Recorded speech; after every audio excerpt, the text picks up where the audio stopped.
You guys ready for Turkey Day? We're one day away from Turkey Day. Tomorrow's Thanksgiving. In case you're wondering, that's not my cat, Chubbs. It's just some random gif I found of a cat with a paper turkey on his face and not liking it. This brings me joy for some reason. I don't know why. Anyway, guys, welcome. Thank you for being here.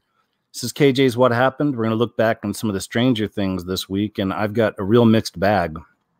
Quite a bit to show you. And we're going to start off with a really fun video. I think it's going to be fun, a fun clip. It's actually something that many of you have been asking me for a very long time. And I've been promising you I was going to do it for a long time. I just haven't really found the right clip, the right footage. I'll explain when I show you. Anyway, I'm rambling, and it's too early for that. Welcome once again to the show, you guys. I appreciate you, moderators. Thank you for being here. And let's go ahead and get right into it. Before I do, I need to conduct a little bit of business. So let's do this. Let's conduct our business. There we go. All right. So first, a word from our sponsor. And that is going to be... Did you hear about the Dutch national... Oops, wait a second. That's not it. Let me find the right one. Sorry.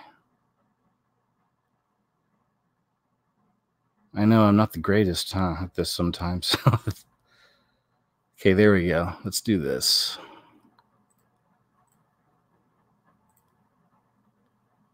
There we go. That's where we wanted to go. Let's bring up a different page right here. Thanks for bearing with me, you guys. I need to take care of the business. Get the business taken care of first. I thought I had the right page up. I'm sorry I didn't. But here you go. Did you read about the Dutch National Bank? They're holding over $20 billion worth of gold in their vaults and just bought more. On their website, they say gold always retains its value, crisis or no crisis. Will your personal IRA accounts still hold up their value in a crisis? Do you have ownership and control of your own retirement savings? If you're not sure, you need to sort out your financial security now. So all you got to do is click the link below and tell them the channel that sent you, scariest movie ever. So before I do that, I actually got to fix one more thing. I have to fix that link. Thanks. Tell them the channel that sent you. Let me turn that down. I know we're getting off to a bit of a rocky start, but I promise you that it'll be worth it here in just a second. All right. I'll put the link up after, okay? The link's going to be up there after the show. So you can't click it live, but like I said, I just got to mess around with this here for a little bit. Okay, cool. We got that. We're good there. Now, okay, we're done. There you go, guys. All right. I know that's a little rocky. I'm sorry. What can I say? I thought I was set up and I wasn't, But anyway, all kidding aside, though, if you do check out my sponsors, I appreciate it.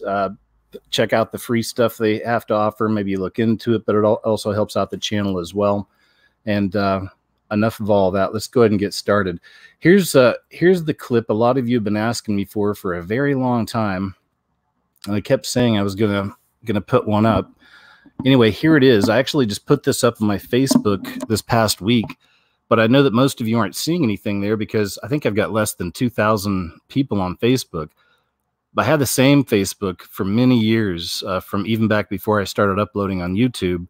And that got hacked like 3 years ago. Someone took it over and locked me out. So I started a new one just a couple years ago. And anyway, this is on there. This is Chubbs. You're finally going to get to see Chubbs for those of you who haven't seen him yet. And this is a little game that he likes to play. That's why I figured it'd be a good one to share. It really shows his personality. Check this out. Where are we going, Chubbs? Had this gentleman that got killed in the comfort of his own home. And it was really frustrating that he couldn't bring closure to his family. Well, you want me going there? I'm scared of what's in there. I'm not going to take it back, okay? Oh, you're going to hold on to it? All right, come on out. Good boy. So this is Chubbs on a leash. Or actually, he's got me on a leash, I guess.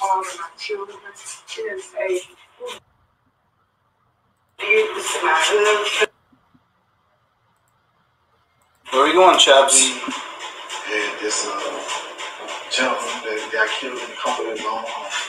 And it was real frustrating that he couldn't bring clothes. Chubbs.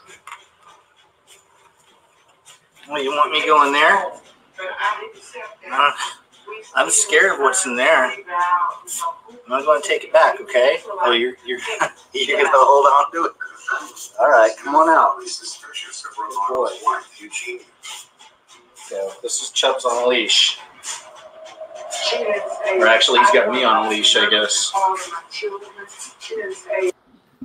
Here you go, guys.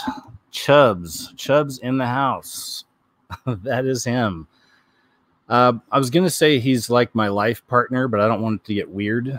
But I really do appreciate having him around. It's been amazing.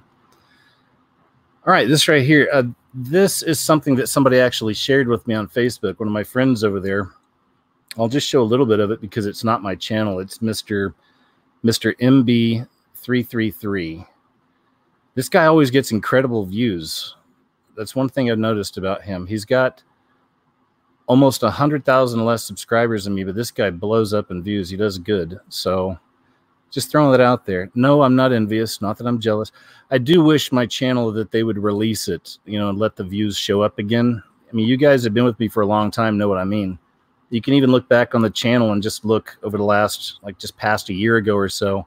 And it was, hundreds of thousands of views, even millions with some of these. Again, I'm not trying to, be crying over here and act like some kind of a view queen or something, but it's hard. Some of you who don't do YouTube, maybe you don't have channels, you don't create stuff or whatever. It's hard maybe for you to understand. Well, I mean, if I explain it, it's not that hard, but what it's like to be on a system like this on YouTube that, is throttling your channel. And again, it's not just me. They do it to a lot of people. But it's so hard to stay on a place like this or on a platform like this and still be creative and still productive and produce. I do it, but it takes everything I've got to do it. It definitely used to be a lot easier and just flow through a lot easier, but now it's like, I don't know. There's always just kind of a dark cloud over your head when you're uploading. That's the way I feel sometimes. It's like, oh boy, here we go. How's this one going to do? Or is it going to last? Or, whatever. I don't know. I'm rambling again. That's no offense to you, Mr. MB33. Good. I'm glad you're getting views. You got some interesting footage you put up here. If you're familiar with the channel, my channel, several years ago, I did a video. It's one of those that I think it's over 1 million views now, but it was about these mysterious rings of smoke showing up in the cloud, or not the clouds, but in the skies all around the world. And I debunked the whole idea, even in, I think, that last video I did. I did a couple videos on that subject. I did another one a few years ago because they keep coming up. And in that one, I debunked this idea that it's, these trucks that are creating it, or it's fairs and circuses. We look at all the different places these things are being seen. I actually compare them to some of these fake rings people can make. And, they don't even act the same up in the air, up in the sky. These black smoke rings I've been talking about, a lot of them will linger up there for a long period of time, just sitting there. People will film them, like 10 minutes just floating. And then slowly it'll dissipate, but these fake rings they put up there, they fall apart a lot quicker and come down a lot quicker. Anyway, so there's this other, it looks like anomaly that's happening. And there's these, it's not the black smoke rings, but it's like rings in the sky. Look at this. Here's a good look at a video of one of these black rings that have been showing up all around the world. And we've received 3 different observations just here. It's hard telling how many more there have been, but I received. So on here, he's saying he's got 3 different examples. Here's a nearly perfectly over 9,000 miles apart, and people are filming these things, these anomalies. Let's see, is this one? I'm going to zoom in. Adjust the color and lighting and brightness. It looks like another one. Much better look at this object, and you will see Doug is right. Let's see if there's more. It's a closer look of that one. It's all 3 of them. Interesting. what is this, right? This is a new one on me. I haven't seen these before. Again, I've seen those black smoke rings, but I haven't seen just these black rings in the sky. So interesting stuff there. I think I played this one last week. I won't play it again. It was when the woman saved the koala from the Australian brush fire. This is a nice story. Here you go. Let's check this out. I wasn't sure if I showed you guys this one last week. I just thought, what? Actually, I think I did. Sorry. I kind of folded over, I think, into my new stuff here. Here we go. Here's a fun one. 3-year-old giving their dad a ride on a motorcycle. Check this out.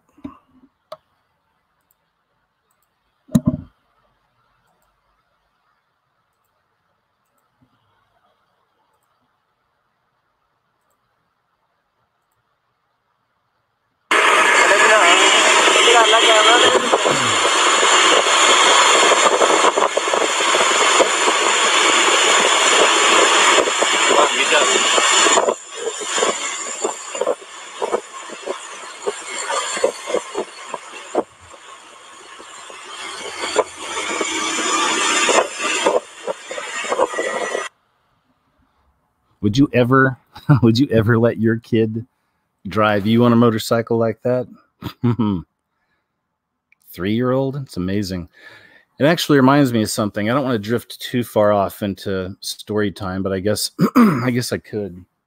Hope you guys don't mind. I think I might drift off into story time. I'm going to take a little drink here. I got some ice water. So I won't make this one a long one. I've told this in the past, years ago. But when I lived in Costa Rica, this footage reminds me of this story. It's why I'm bringing it up. But when I lived in Costa Rica, it's just like in movies, you know, when you show up in some of these countries, seems like you always find a friend there that speaks both languages, that knows everything, and they're excited to show you around. I had that friend. He is half Italian and half Costa Rican. His name is Sal. He's also a chef. Really cool guy. Also, he's crazy. Like, he's just really, really a crazy dude. And he had this, yeah, he had like, she was, I don't know, 3 or 4-year-old kid, really good little kid, but I don't know, like the mother mainly had custody because Sal was just so much of a wild man. But one time we'd gone to the mall and I was riding with him. We were driving home. His daughter was in the back seat. We were in like an SUV. His daughter was in the back seat in the child seat. And as we're driving, we see a motorcycle drive by. Remember, this is Central America. We see a motorcycle drive by, and there's literally a full family of 4 on the motorcycle. The dad's driving, and then behind him is a little child with a big wobble head and helmet on. Behind that child is another one about the same size. They're probably 5 or 6 years old, wobble heads. You know, they got the helmets. And then behind the 2 kids is mom, and she's holding onto the back of the dad's jacket, kind of locking the children in. I thought it was cool. It's like, oh, wow, that's cute, you know. So Sal kind of comes from a little bit of money out there in Costa Rica. And if you come from a little bit of money out there, it goes a long way. And some people can get snobby, and Sal could be kind of snobby sometimes. So he sees that and he starts laughing at these people. They don't see us. They're just driving like near us. He's laughing. He goes, look at that, man. Look at that. And I was like, and Sal might actually even be listening. Sal, no offense if you are. You know I love you, but I'm just kind of telling up, you know how I feel. You know, we had some crazy times, me and Sal. And I know that he listens. I mean, he listens for a long time. I don't know if he still does. I haven't talked to him in probably about a year or so, but, you know, you never know. But he starts laughing at these people and saying, oh, man, let's go over there and take a look at that. I was like, no, man, just leave him alone. You know, he's like, no, man, that's ridiculous. So he starts speeding up and pulling up next to this bike with this family on it. And I'm just like, no, dude, I don't want to be involved in this. This is dumb. And he makes his electric window roll down on my side. So I take the seat and I go all the way back, as far back as I can, because I don't even want to see these people. I don't want to deal with this whole thing. I felt bad for them. You know, I was like, dude, don't pick on these people. You know, again, it's Central America. I mean, for all we know, maybe the whole family pitched in and they, you know, bought the father a motorcycle, or, you know, I don't know how it works, but I mean, people are suffering out there. You know, they are everywhere, but it's also a different standard of life. You know, they can get along with a lot less out there and be happy. That was a great thing about Costa Rica too. But you never know. I have a heart for people and the downtrodden, and I just, I would never mock them. So anyway, Sal pulls up right next to the bike and he's looking at him and screaming and yelling and wagging his finger, laughing at him, saying, "Hey man, that's dangerous," and all this other stuff. And, laughing out, flipping him off, just like going crazy over this thing, man. And so then he starts speeding up, driving away. He's laughing. And I'm just like, man, that is not cool, to say the least. It's a real dick move. So next thing you know, we're driving down, and this is a dirt road at this point. Now we're on a dirt road in Costa Rica, and it's been about 2 miles ago since we passed this bike, maybe 3. All of a sudden, I hear in the distance a motorcycle engine revving. I look out the rearview mirror, and here comes that dude on his motorcycle. He dropped off the kids and the wife, and now he's on his own. I'm like, now I'm mad at Sal. I'm like, dude, you get us killed. I mean, out there, it's no joke. I mean, you don't know who's carrying out there, and people aren't afraid to use weapons. So, you gotta play cool. So I do, this is not cool. And the guy starts pulling up on my side. So I like lean my seat back again, trying to get out of the way, because for all I know, he's got a pistol or something. I don't know. And then he pulls back away from my side and pulls up on Sal's side, and he hits the rear view mirror and knocks it out. Like it's hanging on by, the threads or whatever, but he knocks Sal's rear view mirror off the driver's side, and it's sitting there hanging and clunked on the side of the truck. And then the guy speeds up and goes ahead of us. Now Sal's furious. Now he's stepping on the gas. Again, some random dirt-ass road out in the middle of the jungle in Costa Rica. I'm like, not good, man, I stay pretty cool no matter what, but I'm pretty sure I was lighting him up a little bit that day. Anyway, so we're going super fast on this dirt-ass road out in the middle of the jungle of Costa Rica, and there's so much dust in front of our eyes we can barely see 15 feet ahead of us. This motorcycle's kicking up all this dirt. So after a few miles, that dirt starts to settle a little bit, and we can finally see clearly. And when the dirt finally settles, we see the guy on the motorcycle. He's just up the road a little bit, and he's stopped, and he's got his back to us. And his motorcycle, if any of you who ride or have ridden, you know how you'll stand on it, even like a bicycle. You're standing on the ground, but it's between your legs. Basically, your inner thighs are connected to the seat and keeping it upright. That's what this guy was doing, and he was on his cell phone. He was texting or something, probably calling some people in to come help. I don't know. So Sal, as soon as we see that, I'm like, all right, man, just let's go. He's like, F that, and he starts speeding up towards the guy. Now I'm really thinking he's going to kill him. I know I'm lighting up Sal at this point, but he doesn't kill him. He slows down, and he gets right behind the guy's bike, and he nudges it, like he kind of hits it pretty quick, and we're probably going 5 miles an hour. Then he hits the brakes and hits the bike perfectly on the back tire, and the bike goes, and it shoots, 15, 20 feet out from underneath this guy's legs. He was on the side of the road, and there was a big ditch there, and that bike just went straight into that ditch. Just, we saw it rolling, stuff flying off of it, and now Sal's laughing like a maniac and just hits the gas again. We speed off, leaving this guy in dirt, and he's furious, pulling the helmet off, slamming it on the ground, screaming, yelling. It's insanity. So, needless to say, that's the last time I ever went anywhere with Sal.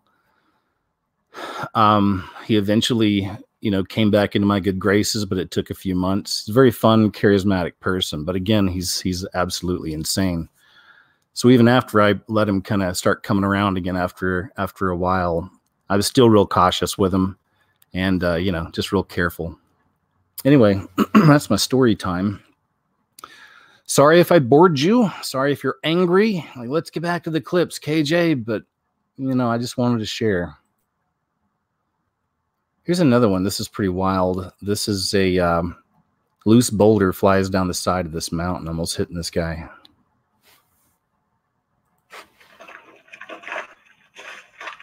Holy shit. Oh. Check it out. You got sick by this. Boom. Holy shit. Wow. Craziness.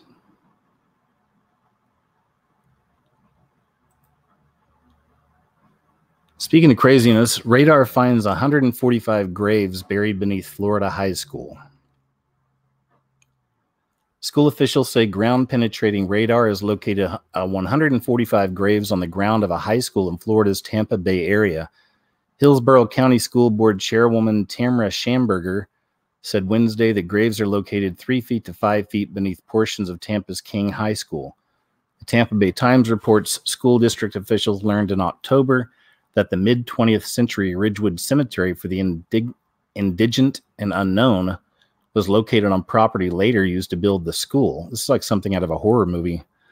Radar has been used to search for some of the 250 people buried in Ridgewood. The newspaper says records show part of the cemetery was on land now occupied by the school's gym and the main parking area. And if ever there was a place I would think might be haunted, so to speak, I wonder if anything's been going on there.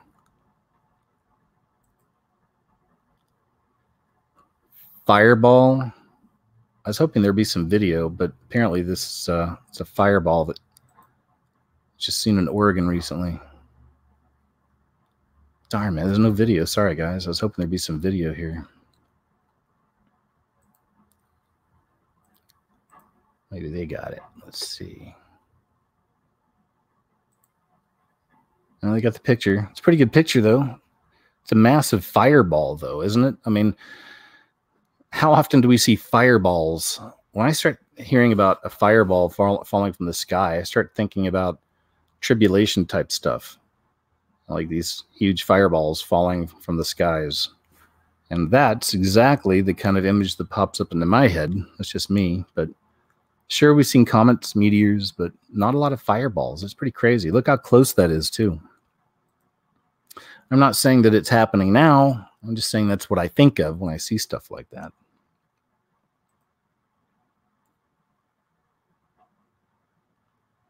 This is a pretty cool. This is the moment that a 12-year-old boy sees colors for the first time.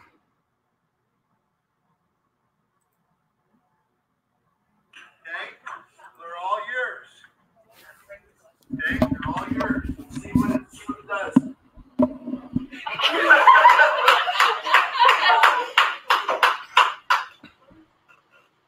So what do you think then? Look pretty cool? That's awesome. Hey, come here. Come here, dude. Oh, I'm so happy for you. Oh, Mom, you're going to get in there too. That is so awesome. I told you it's going to be a little emotional. Hey, now that just tells you how beautiful of a world you have. John and I got to see it for the first time, right? So be happy. Be appreciative of it. All right? That is so cool. John, John, colors on that periodic too. John, when I touched them. Don't you want to touch them? I wanted to touch every color, right? Go ahead, you can touch them. John, look at the faces, John. This one. Down. Down. No, down. No, John, right there in the eye. Oh. Take them off and see it. Isn't that cool? Huh? That is so cool. That is awesome. What a great day. Huh? We've seen a few of these types of stories here on the show. This very well could have been, again, just a fold over from last week. Maybe, I'm not sure. But I know beyond this, I've seen 3 or 4 different ones we've done here about people seeing color for the first time. The last one was a grandpa, if you guys remember that. A bunch of the grandkids got together and bought granddad some glasses that he could see color. And same thing, it just brought tears to his eyes immediately. That's just so powerful. You know, I like those kinds of stories because, you know, think of the kind of things we take for granted. You know, I mean, just the basics even. It's the ability to see, to hear, to walk, you know, to be mobile. That's why I call it an attitude of gratitude. That's why I was saying I try to have Thanksgiving every day. My prayers really are just being grateful and thinking of all the things, even the little things, and just saying, thank you, thank you. And as long as you're thinking that way, it keeps out the negative stuff. Because sometimes I'll go through cycles where I'll start focusing too much on me and not on my relationship with my Heavenly Father and not on all the great things in my life. And especially it happens with YouTube. You know, sometimes you'll start reading too many comments and you'll start reading too much of the bad stuff. And then you start taking it personal and you start kind of feel like you got to turn against people. And it's just, you know, I hate that, you know, and it's a horrible, vicious cycle. That's why you really can't care about stuff like that. Typically, I don't care what people think, but sometimes I do fall into those cycles where you start reading too much of it and you get mad, you know, and it's like, it's not good for you. And then it just getting into one negative cycle can lead to another one. So next thing you know, you're trapped in these cycles for a couple of months, not praying as much, not talking to God as much, not being grateful. You know, I've had that happen. I'm learning, and I've learned a lot, actually. I've got a lot better, but you know, it's to always just remember, man, just to keep being grateful. Think of all the great things God's done for us, even the little things. And it takes away the blues. You know, it helps with me. So I hope that helps you.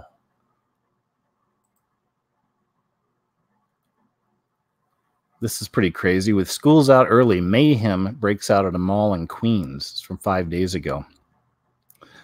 Some kind of disturbance broke out among the hundreds of teens who were hanging out at Queens Center Friday afternoon. The situation was described as a large disturbance by police. I think there's some video here. Let's see. Yeah. Here's another one. It's mob mentality. And this is another theme I'm interested in. And I see that happening a lot in the news. A lot of these stories about mob mentality. And takes place in different cities, takes place in different countries. I've seen this in other places as well. And I've been thinking a lot about it because Black Friday is approaching. It's only a couple days away. And, you know, I'm sure we'll be seeing a lot more madness and crazy footage from Black Friday this year. Hopefully nobody gets hurt or dies. That has happened during Black Fridays in America. So let's take a look at this, though. I'm curious. Now, police tell us tonight the mall and surrounding conditions are back to normal conditions. But take a look behind us here. You can see they have kept police presence here just as a precaution. But things were a lot different just a few hours ago. Take a look at this video from inside Queens Center Mall. The NYPD described it as a large disturbance of teenagers acting disorderly. Now, local teenagers had a shortened half day today. Lawlessness spreading. Of them came to the mall when school let out. One young man who shot video outside the mall says he saw a teenage girl who was brought out in a wheelchair. Now, he said it looked like she'd been punched in the face. He arrived about an hour after the melee broke out, but says he still witnessed fighting. I saw around more than 200 kids running around trying to fight each other, going up the block whenever the officers told them to leave, then starting to punch other kids. And it was just all them punching other kids? Yes, I did. Now, police have confirmed for us they have taken one female into custody this evening. We've also noticed private security guards were positioned at the entrances to the mall for a while. They say they were restricting access. No large groups of teenagers or teenagers with backpacks were being allowed inside, but they seem to be easing up on those restrictions as the evening goes on. We're in Elmhurst, Queens tonight. Chris Welch, Fox 5 News. But ultimately, that's what that is. I see all that as is the spreading of lawlessness, people's feet rushing to wickedness, stuff like that, and more of it. As again, we've seen this happen all around the world, but mostly in America.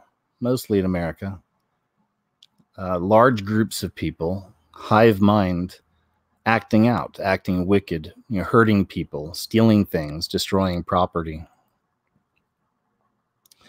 I guess I have to turn my ad blocker off for this one. I guess I'll pause on this site. Oh, yeah, this is the bulletproof car, or the bulletproof truck from Tesla. Tesla claimed its pickup truck was bulletproof, then smashed its windows with a metal ball. I think there's a video here. Have you seen this truck yet? Most of you probably have. It's pretty crazy looking. It really does look like something out of the future. There's where they smashed the window. They claimed it was bulletproof, and then during a demonstration, they smashed the glass. There you go. Let's see if there's a better picture of it. There's something. Yeah, let's do that.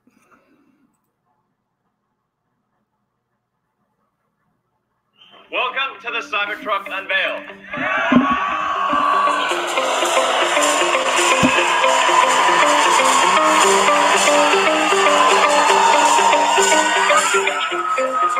Now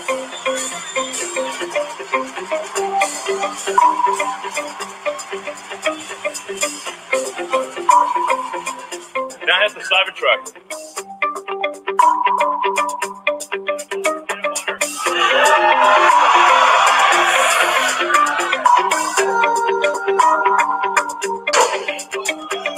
Sure? Yeah. Oh my God. Well, maybe that was a little too hard. Let's try it. Try that one, really? Okay. Sure. Oh, man. It didn't go through. Wow. There you go. Pretty crazy looking. I'm not with it, but hey, maybe it's for some of you out there. I don't know. This is interesting here, too. They say dog years are a myth and puppies are middle-aged. The idea that dogs are 7 years for every 1 human year is wrong, scientists have claimed. Researchers at the University of California say they have found puppies are middle-aged by the time they are 2, with dogs tending to then age more slowly in later life. By the time they get to 3, dogs are roughly equivalent to a 50-year-old human. Wow, that's crazy. Researchers looked at exactly how dogs age by focusing on the DNA methylation in 104 Labradors aged between 4 weeks and 16 years old. The DNA changes over time as cells mature, allowing scientists to track an animal's biological progression. After assessing the results, the researchers then compared their findings to those from 300 humans. By the age of 2, the Labrador DNA was equivalent to a human in their early 40s, rather than a 14-year-old human, which the traditional formula would suggest. However, aging slows in dogs over time, meaning that by the age of 10, a Labrador is similar to a person aged 68. This ties in with the long-held formula for calculating the age of dogs, which was developed on the assumption that most canines lived until around 10, while humans lived until around 70. What do you think about that? It's pretty crazy.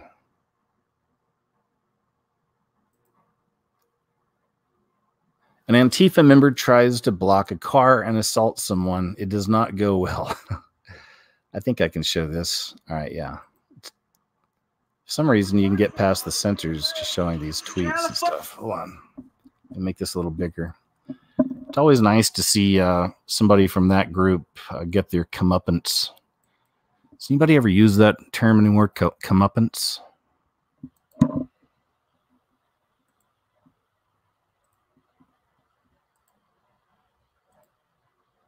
Fuck away, you fuckhead!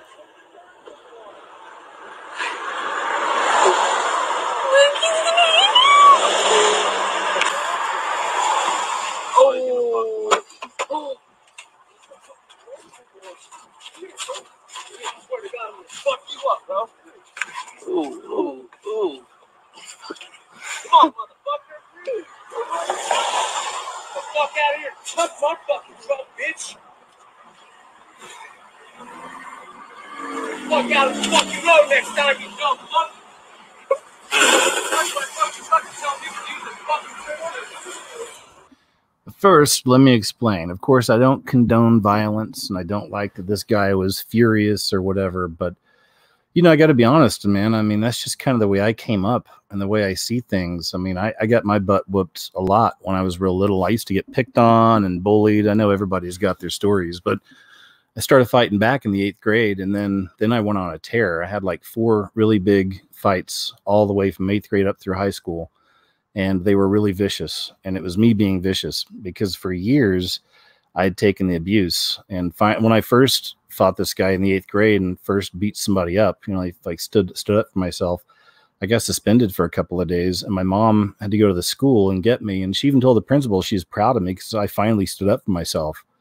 So, you know, a few years later, after I had 3 more fights at school, I was like, "It's your mom. It's your fault, Mom. You know, you encouraged this." But no, she didn't. I was glad she had my back, but it's the world we live in. I know it's a great idea to think that we can turn the cheek all the time and everything's going to be okay. And, you know, God's going to protect us. No one's going to hurt us, but doesn't always work out that way. You know, sometimes you got to put the work in too. We can't just sit back thinking everything's going to be okay if we pray. Obviously we have to pray. We need to pray. We need it. But sometimes for whatever reason, God has his ways, and he lets us have these kinds of experiences. I think it's good. It helps us grow. At least this guy in this video stopped and left. He was tempted to keep, kick the guy in the head and keep smashing on him, but at least he didn't. That's good. But, many of you may have reacted the same way, right? Again, I'm not going to pretend, that I'm like Jesus. I follow his ways. I try to, what is it? I heard the term recently and I liked it. I forget, it's off the top. It's right at the tip of my tongue, but it's instead of saying Christian or whatever, it's something else. Anyway, maybe it'll come up to me later, but the idea is to truly, try to follow in the ways of Jesus, truly try to follow these ways, be this kind of a person, be kind, be gracious, be loving. But even with that, I think that's, again, that kind of false narrative we get with Jesus a lot of the time in our world, is that he's this passive hippie. Because we know that there's a time for all emotions as well. The Bible tells us that too. There's a time for everything. So sometimes you do got to fight. Sometimes you do got to stand up. Sometimes you have to flip the money changers' tables, This was nuts. This is an interview with, what's his name? This is the prince that apparently, was one of Epstein's buddies. But check this out. This is great. This is how he tries to defend himself. Prince Andrew, that's his name, right? But this is how he tries to defend himself. Check this out. One of Epstein's accusers, Virginia Roberts, has made allegations against you. She says she dined with you, danced with you. She went on to have sex with you, to have bath, possibly. There's a slight problem with the sex, because I have a peculiar medical condition, which is that I have a very tiny, PP, but that's just the way it is. So it's impossible for me to have sex with somebody. I'd love it, but I'm afraid I can't. I'm just not in a position to do so, because but that's very difficult to be able to prove. So that's the best explanation I can give you.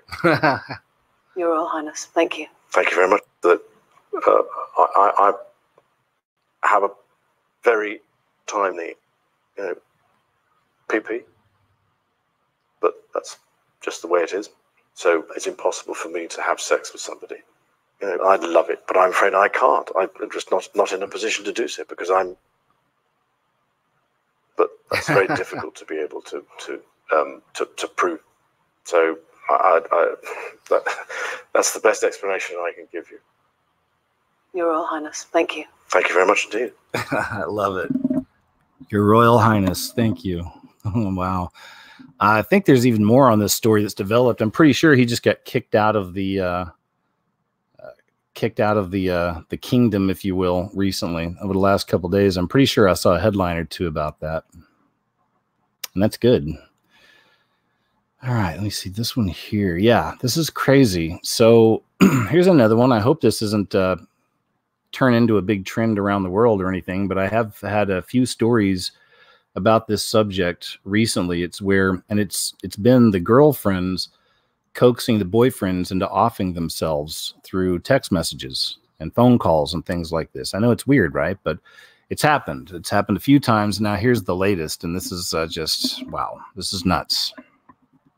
Boston College student returning from South Korea to face charges in her boyfriend's death. In court, prosecutors are reading the text messages they claim led him to take his own life.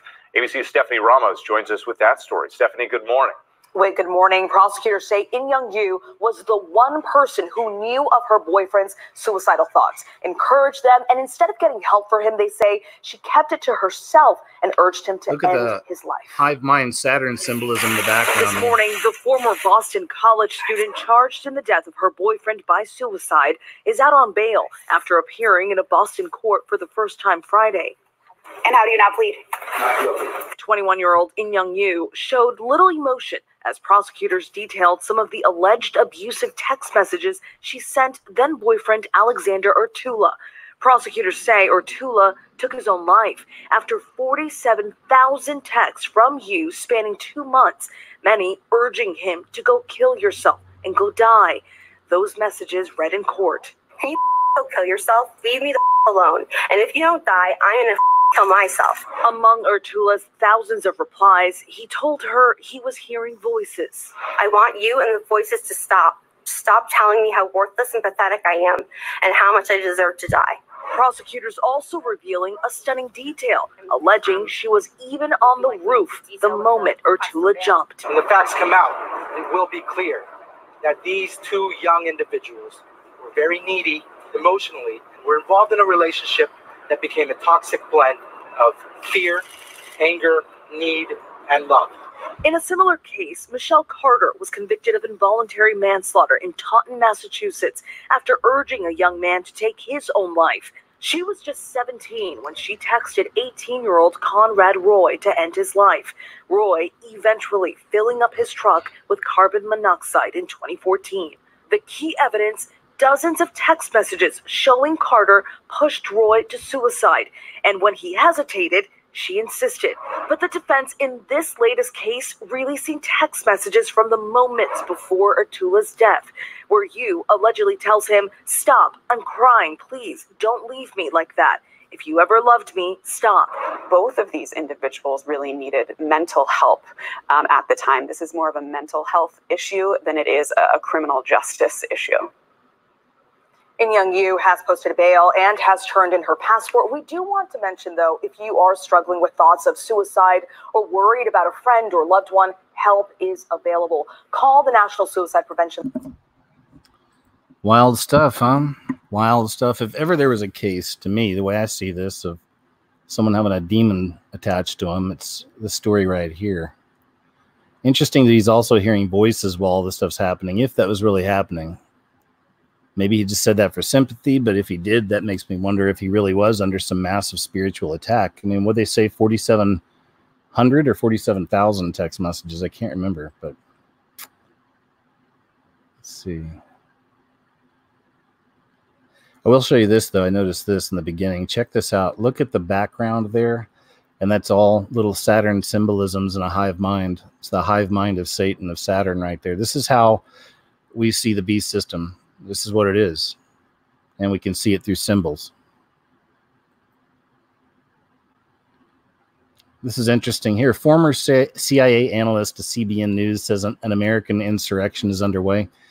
Again, I don't cover politics often. The only reason I thought this was interesting is that we are really seeing things that are monumental. We're seeing things unlike anything we've seen before in several lifetimes, or several generations, not lifetimes. We've never seen anything like this, what's happening. We're literally watching our country get ripped apart. And yeah, I do believe it's all part of the plan anyway. But we're seeing it happen. It's very interesting, man. It's going to be really interesting, especially what happens with, where does the show go? I'm curious to see what happens with the show at the next election and what happens after that, the 4 years after. And especially what happens after that. What does the show have planned for us after that? Who's going to take over after Trump gets 8 years? It looks like he's probably going to get it, right?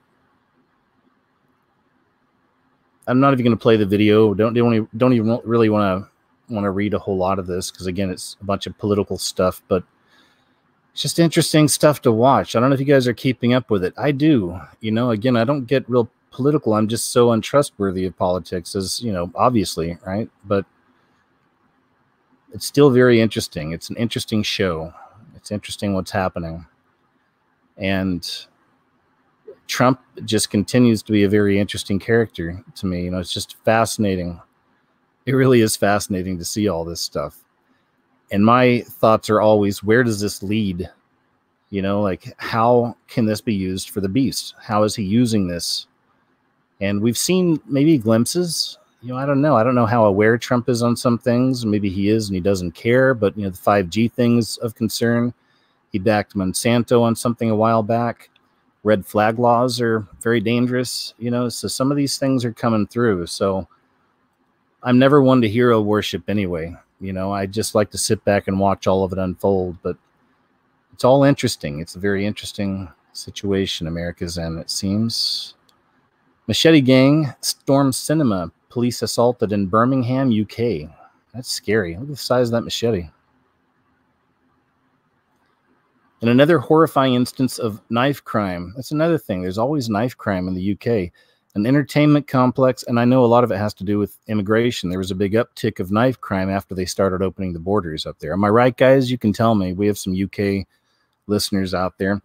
An entertainment complex in Birmingham was evacuated after around 100 people, some carrying machetes, stormed the cinema and began brawling over the release of a new gangster movie.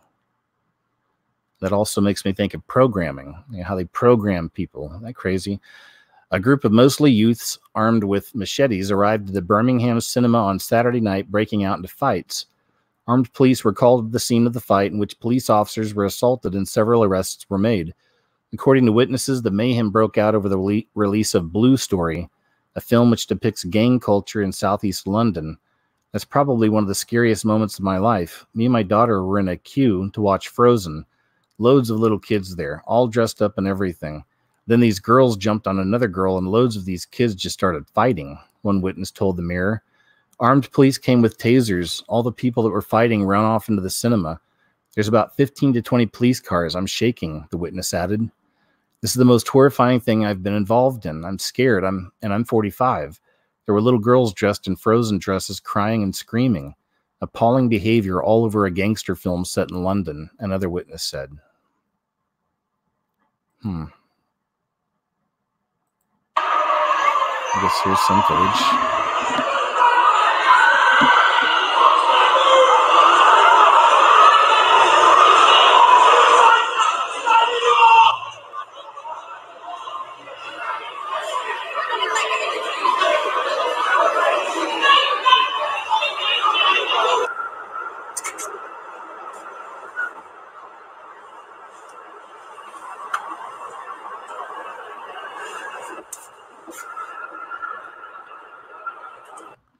Speaking of symbolism, look up there in the top left-hand screen. I am, the Bible's another name for God, right next to the bull. So they got the bull god right there, symbolism. Unreal.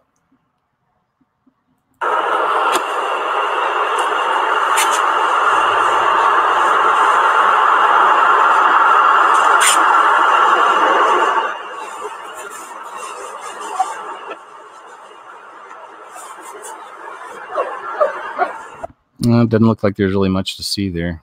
All right. But another example of what I was saying, like this rise of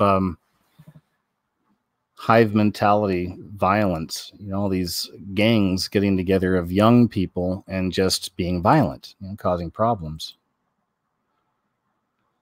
Ohio, in fact, to this day, one of the craziest bits of footage I've seen about that was it came from Canada, and it was at a school playground. Not a school playground, it was a public playground in Canada.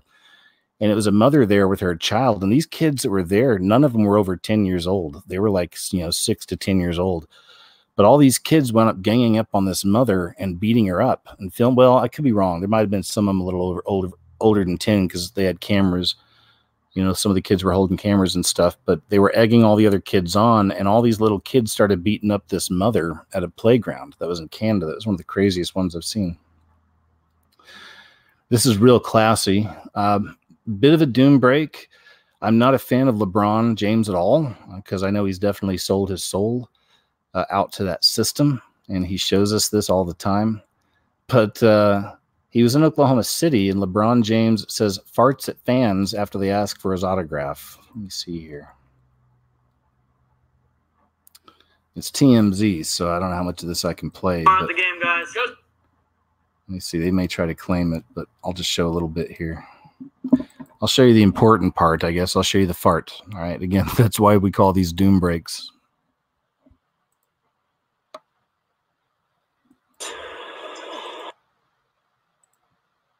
Fans. Ronnie James.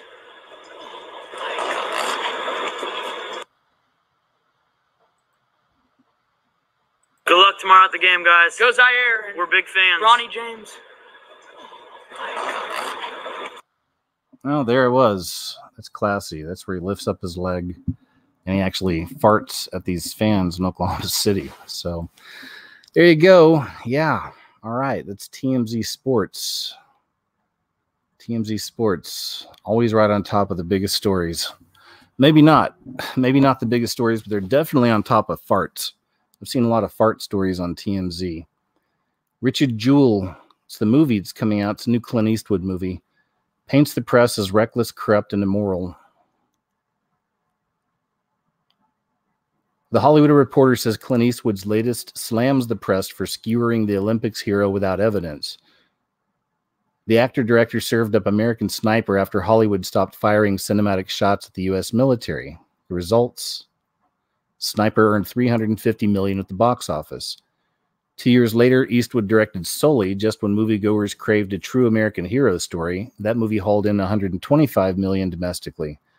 He may have topped himself with Richard Jewell. The film, out December 13th, recalls how the FBI and media unfairly painted the portly security guard as the main suspect in the 1996 Atlanta Olympics bombing. The blast killed 1 and injured 111 people. There's that 111.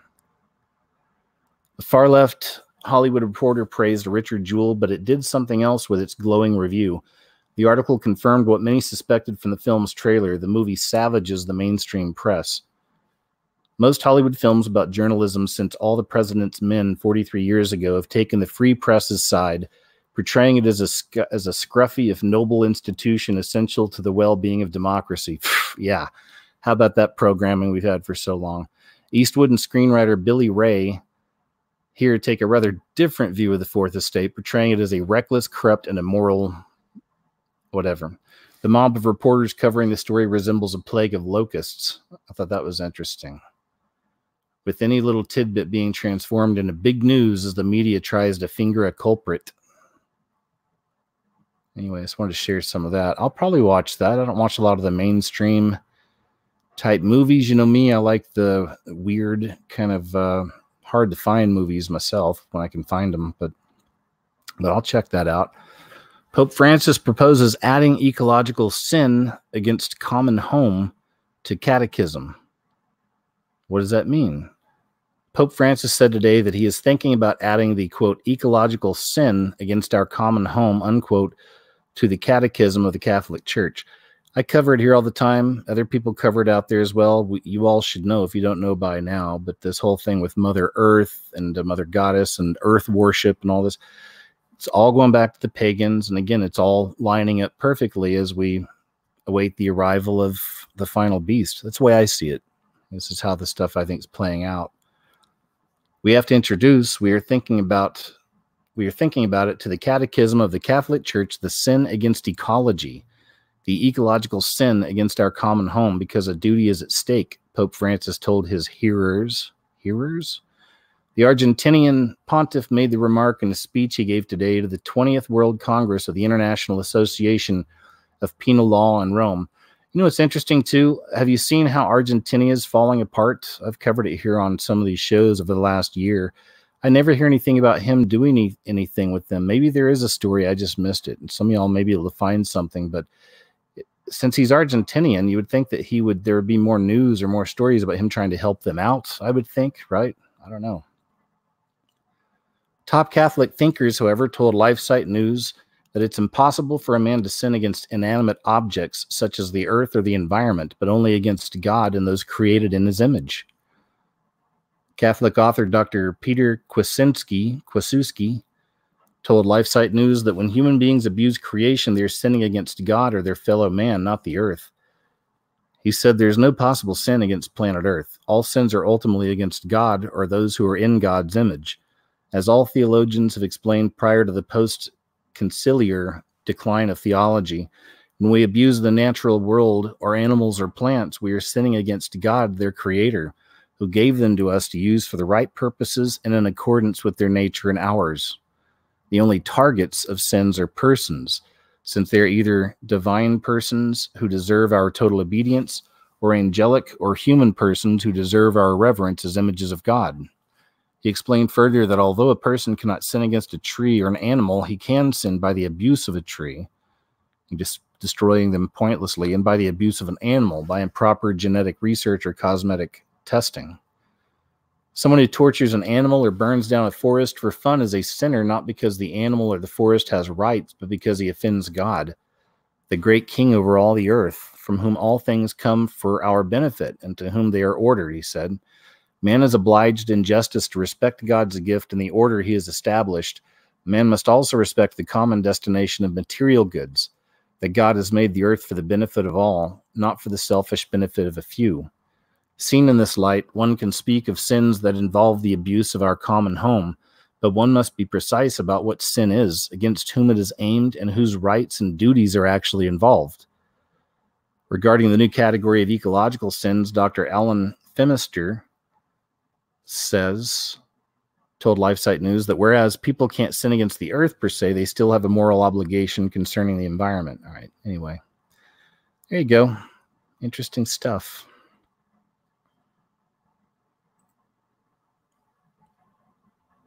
Speaking of all that, Coldplay cancels promotional tour over environmental concerns. So more of this programming, man. We're just getting a lot of heavy programming here with the environmental concerns. All about Mother Earth, but this has been here before.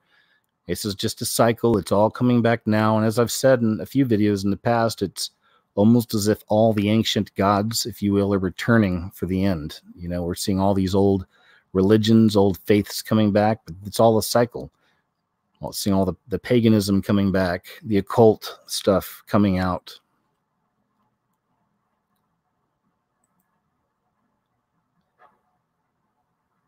Here's a follow-up story. I showed y'all this maybe a few months ago. It was a random attack. There was a little boy, he's like 5 years old, with his family at the mall, and some random guy just went and grabbed the little boy, picked him up, and threw him over the rails. And he went down at least 2 floors, maybe 3. And anyway, the little boy survived, and here's the latest. Year-old boy who was thrown off a balcony at the Mall of America back in April regains his ability to walk. One America's Grace Rust has more on his journey to recover. A young boy who received critical injuries after being thrown off a 3-story balcony at the famous Mall of America makes a full recovery. That's according to the boy's family Saturday, who said 5-year-old Landon Hoffman has returned to school and regained his ability to walk. This comes after a complete stranger attacked Hoffman at the Mall of America in Minneapolis back in April. Hoffman was standing on the 3rd floor of the mall with his mother when a man approached, grabbed Hoffman, and tossed him over the railing. Additional information from witnesses indicated that the child might have been either pushed or thrown from level 3. Our officers initially responded and performed first aid on the child, along with some other actual witnesses and passerbys. The child did suffer significant injuries. Hoffman fell 40 feet to the ground, suffering multiple broken bones and an open wound on his stomach. She was screaming for everyone, please pray, please pray. Please pray for my baby. Following the incident, Hoffman was unable to walk and in intensive care. However, due to medical treatment and much physical therapy, Hoffman is doing exceedingly better. His family says Hoffman is excited to be back at school, attending kindergarten with his twin brother. Plus, the boy's GoFundMe page has raised more than $1 million to help support his recovery. Meantime, the man responsible, Emmanuel Aranda, pleaded guilty to premeditated first-degree murder back in May and was sentenced to 19 years in prison as part of a plea deal. Aranda told investigators he was looking for someone to kill after multiple women rejected his advances. However, Aranda has since made plans to appeal his guilty plea. Despite this, Hoffman's family has said they've forgiven Aranda and are praying for him. One of the main reasons I wanted to share that one too was the follow-up, but another reason why is it was interesting to hear his perspective on this, and it sounds like we're dealing with another one of those incel type situations, and that's another really negative trend that we're seeing worldwide. You know, we've seen the growth of this subculture, the incel subculture, and so many of them are involved in the mass bang-bangs that we see. No matter how many of those may be manufactured or not, that seems to be the go-to. And I don't think they're all manufactured, especially, I won't get into the specifics, but there's definitely some that, you know, I know people obviously get hurt in a lot of these. We've had issues with that in so-called truth community throughout the years, you know, people being auto hoaxers. You know, every time something happened, they're putting up 10 videos saying it didn't really happen. It's all a hoax. And eventually that made YouTube come a knocking. I know that wiped out a lot of channels too, that kind of stuff. So got to be reasonable with these kind of things and really think it through, you know. Here's another one. This one is, let me see, I think there's music on this, so I don't think I can play it, but it's over on UFO VNI 2012. UFO OVNI, I guess is what they mean. 2012. If you want to come check this out. 3 cloaked UFOs hovering over a Florida river have been discovered by using Google Earth. I share this because I saw a lot of people share this. This has really made some waves there online for a few days. I saw a lot of people sharing it. So I just want to go and take a look at some of these examples they have. But this is something a lot of people will do. They'll go on Google Earth and just start kind of searching around and looking for things. And sometimes they find these strange anomalies. And here's one. They believe that's like a cloaked ship.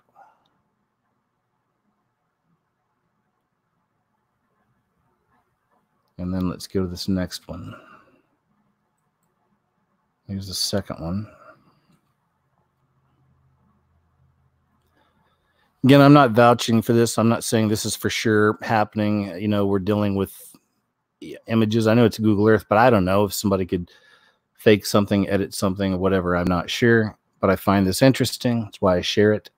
Haven't researched it, you know, haven't looked into it a whole lot, but I thought that was pretty cool. That's weird looking. And then here's the last one. Actually looks like something out of Star Wars or something. Look at this. It's like a Star Wars ship. Speaking of Star Wars, are you guys watching The Mandalorian? I gave up on Star Wars many moons ago. But this new series, Mandalorian, has been pretty awesome. It's on Disney. And no, I don't have the Disney app. I'll just say I found a way around it, I guess, without saying too much. Maybe one of my friends has it and I saw it at their place or something. You know, I don't know. But I have seen it and it's incredible. I think it's really good. Pretty good stuff. Mandalorian. It's about Boba Fett, the bounty hunter. Internet rumor of end times apocalypse prompts state to demand Christian schools closure. A state raid on a Christian school in Northern California by 16 California Highway Patrol officers, 2 canine units, and 17 social workers happened when authorities were duped by an internet rumor that the school housed illegal drugs, stockpiled weapons, and was preparing for an end times apocalypse. The facts that the main impact of the ruse was to terrify students and staff members, and there was no evidence of those behaviors, however, wasn't going to force authorities to waste their time. So they promptly said the Riverview Christian Academy was actually not a school, but was a, quote, community care facility, and because of that was subject to a lot of additional rules and regulations. And since those were not being met, it needed to be shut down. The arguments appeared to be making progress until they ran up against Shasta County Superior Court Judge Tamara Woods, who said the state's demand to close the school had First Amendment implications. So she refused, setting up the next step in the disagreement between ministry leaders trying to help local children and a state juggernaut of rules and requirements. Kevin Snyder is chief counsel for Pacific Justice, which is working on behalf of the school. The state's crusade against this Christian school is chilling. If they can get away with this, there is little to stop them from targeting other Christian schools on a purely ideological basis. He noted the next step that is scheduled is a trial next spring. Pacific Judge Institute President Brad Dacus explained, since our founding, PJI has fought hard for the rights of families in the public schools, private schools, and homeschools. It's absolutely essential to our future as a nation that we preserve the rights of parents to choose the best educational options for their children. Several years ago, we fought hard and succeeded in thwarting the government's efforts to end homeschooling in California. We must now defeat the state's latest effort to control Christian school. The Riverview Christian Academy is in the rural Shasta County and is run as a ministry of teen rescue. The disastrous raid was last January, but the Waco-style attack produced no evidence. Instead of retreating from its dangerous blunder, the state doubled down and began imposing daily fines against the school for allegedly operating as an unlicensed community care facility. This is in spite of the fact that the state has confirmed 3 times over the past 10 years that RVCA is operating legally as a school. RVCA has actually operated as a private school for the past 25 years, filing an annual affidavit with the California Department of Education, as do other private schools and homeschools in the state. The designation of a care center would subject the school to all the requirements of the California Department of Social Services, rules that are inapplicable to the school's present operations. The school has never thought of itself as such a facility, which would involve entirely different regulations than a school. Licensing is more than just an administrative headache. It would require the Christian school to relinquish its moral standards. For instance, the state requires that licensed facilities allow students to have the right to engage in spiritual and sexual exploration, which contradicts the goals of many parents who enroll their kids in RVCA. There you go.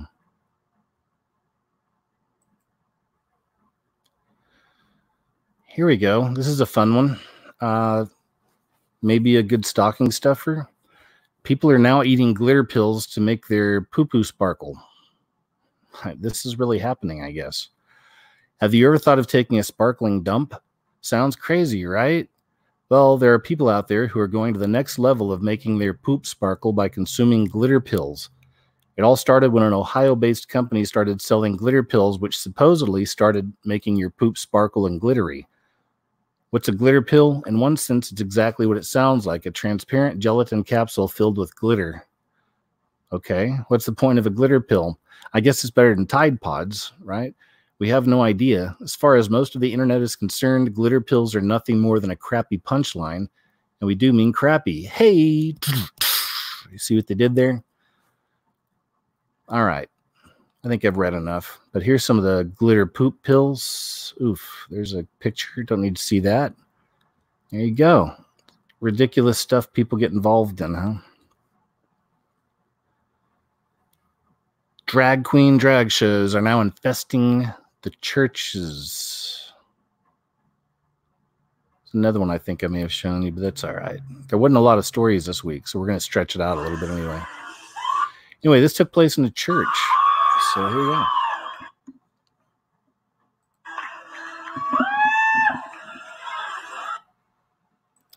I guess I can't make it any bigger.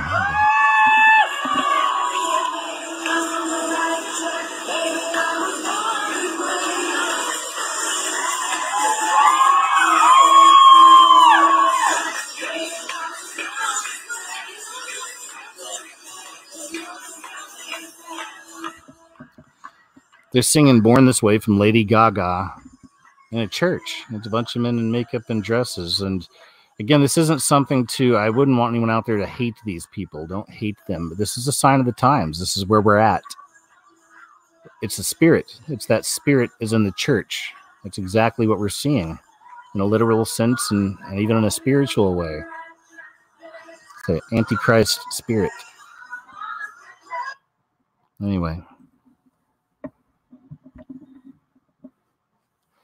This is interesting. Current NFL linebacker on suspension drops bomb. NFL games are rigged. It's been nearly 8 weeks since Vontaze Burfict played in his last NFL game of 2019. The Raiders linebacker has been out since the end of week 4 when he was given a season-long suspension for a helmet-to-helmet hit that he placed on Colts tight end Jack Doyle. Although Burfict, I guess that's how you say it, has been laying low for most of his suspension, the linebacker did come out of the woodwork recently to do an interview with The Athletic, and let's just say it seems he had some bottled-up emotions that he wanted to get off his chest, and most of those emotions had to do with the NFL and some key league executives. For one, Burfict made a shocking accusation that probably isn't going to go over too well in the league office. The Raiders linebacker said he believes that some NFL games are rigged. According to Burfict, the league is able to pull it off because the officials can control the outcome of any game. Burfict's opinion on the subject came up when he was asked if he had been watching any football during his suspension. I honestly think some of the games are rigged, he said. The refs pick and choose when they want to throw their flags. There are flags on every play. The refs determine the outcomes of games, so I just chose not to watch it for the most part. Basically, he's calling into question the integrity of the game, which won't make Roger Goodell happy. With gambling now, okay, I don't want to get into the rest of this, but mainly want to get to the point of him saying that I don't watch sports anyway. I watch UFC fights. That's just about it. I don't even watch those all the time, but I was never into watching football, baseball, basketball. It's just me. I've never been that guy, you know. I've explained this in other shows in the past, but I'm in the Midwest, and where I'm from, for whatever reason, just a lot of the women, it's not uncommon for them to love sports and watching them too. You know, it's a big deal out here. And in my family specifically, like my mom is just such a sports nut. I mean, she watches everything, and she knows statistics, players' names, you name it, man. And then me and my dad, you know, we turned around being just these big sci-fi horror dorks, you know, watching all the sci-fi stuff, TV shows and movies and horror stuff. So I kind of missed out on that, but that's okay. Again, I've never really cared watching for this stuff, but I've always thought, you know, it's rigged. I get what he's saying, but this was a follow-up story here. This came out back in September of 2017. Jessica Savage reported NFL ties to mafia and rigged games, then mysteriously drowned in a ditch. Savage's journalistic takedown of the NFL is one of the strongest pieces of broadcast journalism to ever reach U.S. airwaves. It was epic in every proportion, a woman literally bringing the macho NFL to its knees. Back then in 1983, PBS had the guts to air the story. Savage's piece was a masterclass and made it impossible for any network to spike the story. It says Savage was that good, and it likely cost her life. She was a pioneer, serving as America's first female anchorwoman, chairing the nightly NBC News, but after her epic NFL piece, she was dead months later. Found in a drainage ditch of the Delaware Canal outside of Philadelphia, her car run off the road during a storm into the waterway. News reports placed another journalist at the scene with her, a New York Post exec who also died. The two had dinner in Bucks County, though he denied it until his death. The two killed journalists were supposedly dining with the NFL's Philadelphia Eagles owner, Leonard Tozzi, a known ladies' man with the swagger and habits of a riverboat gambler just before the supposed accident. All right. Anyway, that's interesting, eh? Interesting. Facebook bans all content on vaccine awareness, including facts about vaccine ingredients. Ruh-roh, more of this. Just as we warned would happen, the tech giants are now moving aggressively to ban all speech that contradicts whatever official position is decided to be, quote, the truth by the corrupt establishment. This week, Facebook announced it would block all content on Facebook that questions the official dogma on vaccines, which falsely insists that vaccines have never harmed anyone, a hilarious lie, and the vaccines contain only safe ingredients, a blatant deception, and that vaccines always work on everyone, another laughable lie. Facebook is achieving this by labeling vaccine awareness information, misinformation, or hoaxes. At the top of the list is the assertion that vaccines are linked to autism, something that even the CDC's own top whistleblower scientist reveals to be true. Yet the vaccine industry claims it's all a hoax. Notably, tech giants are now banning vaccine truth information by labeling it, quote, misinformation in exactly the same way they ban conservative content by labeling it hate speech, or my content and others by calling it, what is it they call ours? Borderline. Yeah, ours is borderline content, is what they call ours. They simply invent a false category to justify the ban, all while crushing the free speech of users and ultimately leading to the vaccine maiming of millions of innocent children. Under this twisted speech of speech policing, they can ban any content they don't like by simply labeling it false or hateful, even if it's true and important. Don't like infanticide and the killing of human infants after they're born? That's hate speech against women, Facebook will soon declare, and you'll be banned for talking about abortion. Concerned about fluoride and how it harms developing brains and lowers the IQs of children, that will be labeled a, quote, hoax by Facebook, even though it's scientifically verified through multiple studies to be true. That's where we're heading, kids. This has been happening for a while now. I'll be doing a video before December 10th, leaving links to all of my social media, everything I've got, just in case something happens after December 10th to the channel. Because obviously they've been throttling it now for a long time. That's why I try not to complain too much about that, because for all I know, that's the reason I'm still around. Maybe they have a thing where they're like, well, you're a big enough channel, we'll leave you here, but we're still going to jack your views and, you know, bleed your subscribers and stuff like that, right? So I don't know, but it's important enough to really start having that conversation. Maybe I'll make it a live show or something and we'll talk about it, but it's, you know, I have to really start looking at the different places I can go after this just in case it happens. And like I said, I'm all over the place out there, but I promise you I'll keep producing stuff. Just, you know, if they take me off of YouTube, like I said, I've got enough websites out there, enough places to put my content, BitChute, my own website, all kinds of sites. Again, you'll see, it's like 10 of them. You'll be able to find me one way or the other. But, you know, I pray it doesn't happen. I pray I can stay as long as possible. I mean, we really see the system closing in around us. I mean, we're literally seeing that happen. And they're just, all of them are purging. I noticed another site, I think it's Twitter's doing it now. They're doing the YouTube model. Now they're going to start purging accounts that haven't tweeted in like 6 months or something like that, is what they're saying. But that's how that stuff starts. Now, YouTube was doing stuff like that, you know, the official story. And then later, you know, random people start losing their accounts and videos are disappearing and all this weird stuff starts happening, you know, so. I've said it before too. I think ultimately what it is that I think the system's preparing itself and cleansing itself to get ready for that event, you know, whatever the next event is, and for the true Antichrist system and all that. I think it wants to be set up in a way to where, you know, most of the people who the algorithm says or shows might be against that kind of a thing, or just against the mainstream in general, they would lose their voices by then, perhaps. I don't know. That's the way I see it. But how long will it take? When will it happen? You know, I sure don't know. Notre Dame students call for the removal of white authors from curriculum. White lives matter too much. And this, even just again, this is more of that, you know, we see this, and, you know, the system seems to be wanting us to have another civil war. A lot of talk about that, a lot of programming about that. And a lot of people being programmed. You know, that's what we see. This person hates themselves. She hates herself because she's white. Student activists at the University of Notre Dame are calling for the removal of white authors from the university curriculum to, quote, decolonize the university.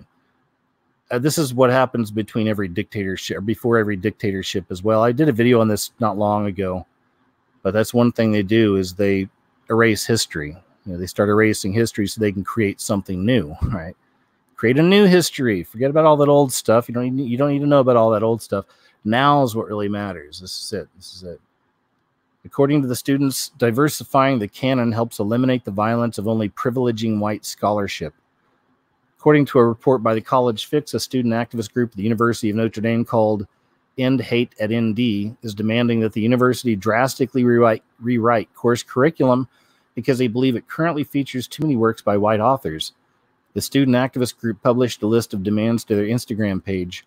The students demanded that the curriculum be revised so that the works of minority authors account for at least 50% of required reading. Huh.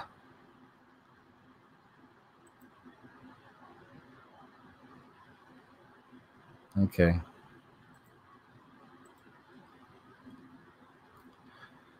Actress Jennifer Agostini friends attacked leaving Midtown bar. This is kind of rough. Okay, but this is more of this. You'll see a model and an actress got their moneymakers messed up. Okay, nice. By a racist pack of miscreants during a Midtown bar brawl, according to a new court paper seeking to force the venue to hang on to surveillance footage of the throwdown. Actress Jennifer Agostini and swimsuit model, I can't pronounce her name, ran up a nearly $1,000 tab at a Midtown lounge Skyroom for their friend's birthday Saturday night before leaving around 3 a.m., the witching hour. Sunday, papers filed in Manhattan Supreme Court said. I guess that's what that said. But on their way out of the West 40th Street Club, they got jumped and beaten to the ground by a group of 10 to 15 people who were yelling, "White mother effers, dirty white bees, and F those white bees and their money." It was just the stampede as we were leaving. We just got rushed and assaulted by, I can't tell you by how many people. Agostini, who is set to begin filming the show Brooklyn Ties this spring, told the Post. I'm a lead character on the series in March, and I have to now go to see numerous plastic surgeons, and I also have to go back to the concussion center to MRI my head, she says. Wow. But again, I'm not trying to say, oh, it's just, black people, white people, brown people. I look beyond all that stuff, man. It's a spirit working through every type of people. And we're seeing a rise of this type of violence and stuff. And also that programming is really in effect because a lot of people are being programmed to hate each other. White versus black, black versus white. Surgeons cut pounds of petroleum jelly out of, quote, Popeye bodybuilder's biceps. Look at these biceps. Jeepers. Here you go, ladies. I know you like muscles. Look at the rest of his body, though. He doesn't really have any other muscles so much. Just kind of an average build. But then he's got these monsters on him. A Russian bodybuilder dubbed Popeye for his disproportionately large biceps nearly died as a result of poisonous petroleum jelly injections in his arms. Kirill Tereshin, 23, is recovering from surgery to remove synthol oil and, quote, dead muscle tissue from his arms. The substance in the bodybuilder's enormous 24-inch guns caused pain, fever, and illness. The social media personality with 442,000 followers on Instagram had a total of about 3 pounds removed at the behest of his doctors, who said his gargantuan limbs may eventually cause death or require amputation. A Russian plastic surgery activist, 32-year-old Elena Mamiva, helped raise the money for Tereshin's surgery. Surgeon Dmitry Melnikov, who performed the first operation, said he still had about 75% more of the Vaseline-like implant to extract, which should take at least 3 more surgeries. Petroleum jelly saturates the muscles, said the surgeon, so the lump taken from Tereshin's arm was actually a mass of scar tissue with fragments of muscle. Gross. Melnikov estimated that Tereshin had injected over 100 ounces, or about 3 liters, into each arm. Dang. It saturated the muscle tissues, blocked blood flow. As a result, the tissue dies and gets replaced with a scar, which is as tough as a tree. The doctor added that synthol oil could have wreaked havoc all over his kidneys in particular, but that the patient was lucky that the rest of his body was spared. Wow. So crazy.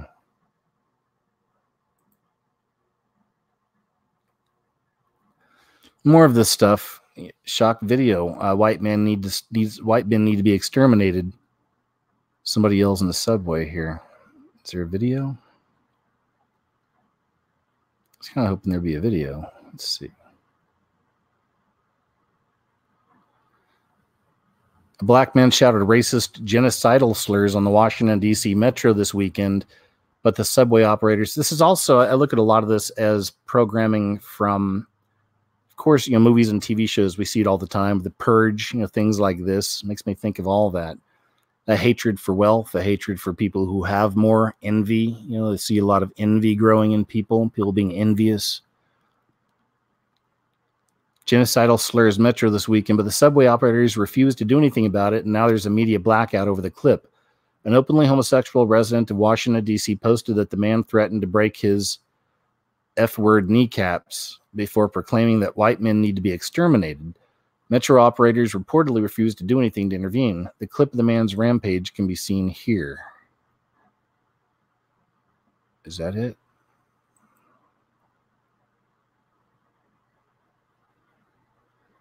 Oh, okay. I guess we got some footage. Every white man's gonna be slaughtered.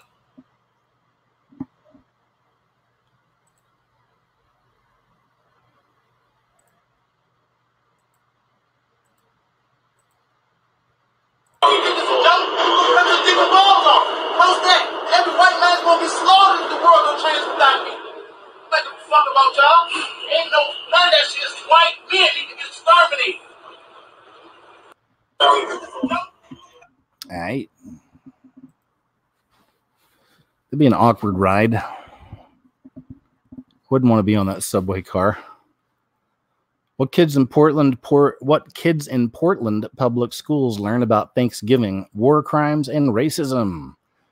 Pity the poor child in Portland, Oregon schools. While many still think of Thanksgiving as a time to come together with family and friends to celebrate our multicultural heritage over a festive meal, 8th graders in the Antifa epicenter have the notion drummed into them that Thanksgiving really is a celebration of the genocide of the Indians by greedy capitalist Europeans. The district's celebration of Native American Heritage Month in November is intended to, in the words of the National Congress of American Indians, celebrate rich and diverse cultures, traditions, and histories, and to acknowledge the important contributions of Native people, as well as to educate the general public about tribes, to raise general awareness about the unique challenges Native people have faced both historically and in the present, and the ways in which tribal citizens have worked to conquer these challenges. One would expect a positive curriculum that delves into the diversity of the more than 570 federally recognized tribes, especially those in Oregon. As a second grader in Rochester, New York, I remember eagerly, this is editorial stuff. Today in Portland, all 8th graders are assigned Howard Zinn's A Young People's History of the United States. This is Marxist Howard Zinn, the simplified version of his phenomenally influential A People's History of the United States. Okay. Rebecca Steffoff adapted Zinn's book from the original version with sentences, in my opinion, at the 3rd grade level. It makes a cartoonish presentation of a myriad of people groups from the Bahamas and South America to New Mexico and New England. They are falsely oversimplifying as universally peace-loving, Mother Earth respecting, generous, and welcoming. All Indian tribes are lumped together as a mass of childlike people oppressed by the greedy capitalist explorers and settlers. So tired of that narrative, aren't we? Anyway, it's a long article. First, look at Jeffrey Epstein in his Pedo Island lair. There's one picture. You can't really make him any bigger, but thought it might be interesting. There you go. That's all there is. That's it. Nothing fancy. Just something I saw. I thought I might share. There it is. Anti-LGBT protests outside Birmingham school permanently banned by High Court. The High Court has permanently banned activists from protesting against LGBT equality lessons being taught in a school in Birmingham, England. I think we covered the first part of this last week. It happened over a week ago about people protesting out there and saying it was a good idea, and you were glad they're out there doing it. And now here's the follow-up, it seems. Birmingham Council won their case on Tuesday after taking out an injunction against the protesters in the summer who were demonstrating outside Anderton Park School, Sparkill. I guess it was a few months ago. The school has witnessed months of protests outside the front gates, instigated by anti-LGBT campaigners and parents unhappy with the equality lessons being taught to their children. Justice Warby QC, issuing the permanent injunction at the High Court in Birmingham, said the protests had, quote, a very significant adverse impact on the pupils, teachers, and local residents, unquote. He cited claims made by speakers at protests, such as the school had a, quote, pedophile agenda, and that staff were, quote, teaching children how to masturbate. The judge remarked that none of this is true. In response to the ruling, the UK Department of Education released a statement welcoming the decision of the court and insisted that they had long been of the view that they wanted to end these protests and encourage positive dialogue. All right, there's that. This is pretty crazy. There's a computer that predicted the end of the world or the end of civilization back in 1973. And look what it says about 2020. This is interesting. I think it's right about at the spot. So just listen to this for a little bit. Computer from 1973 predicted this.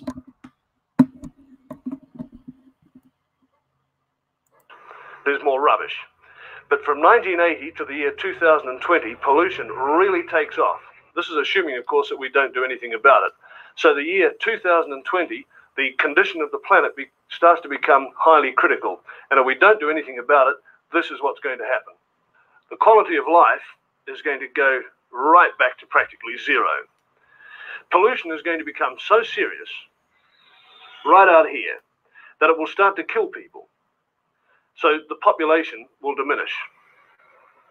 Right back here, less than it was in the year 1900.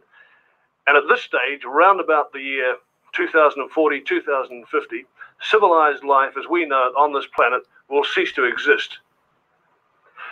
Well, hopefully, of course, it won't be allowed to happen. But it's taken this kind of shock treatment to nudge governments into doing something, and slowly we are. We're starting to clean up our atmosphere. We're starting to recycle our rubbish. We're doing something positive about population control. But so far, our efforts have really been just a drop in the ocean. The Club of Rome comprises some 70 men of widely varying backgrounds. The Club of Rome. So, you know, the way they got this titled, it's not exactly accurate. You know, this is all just a part of the plan. It was a part of the plan even back then. Of course, the Club of Rome's involved in this. It's propaganda, and they were putting this out in the news back in 1973. Even back then, you know, more of this Mother Earth stuff, right? That's really ultimately where it goes. They don't call it that, but there you go. Interesting, hey? That programming's been going on for a long time. Look how far it's come now. You got the Pope talking about this stuff.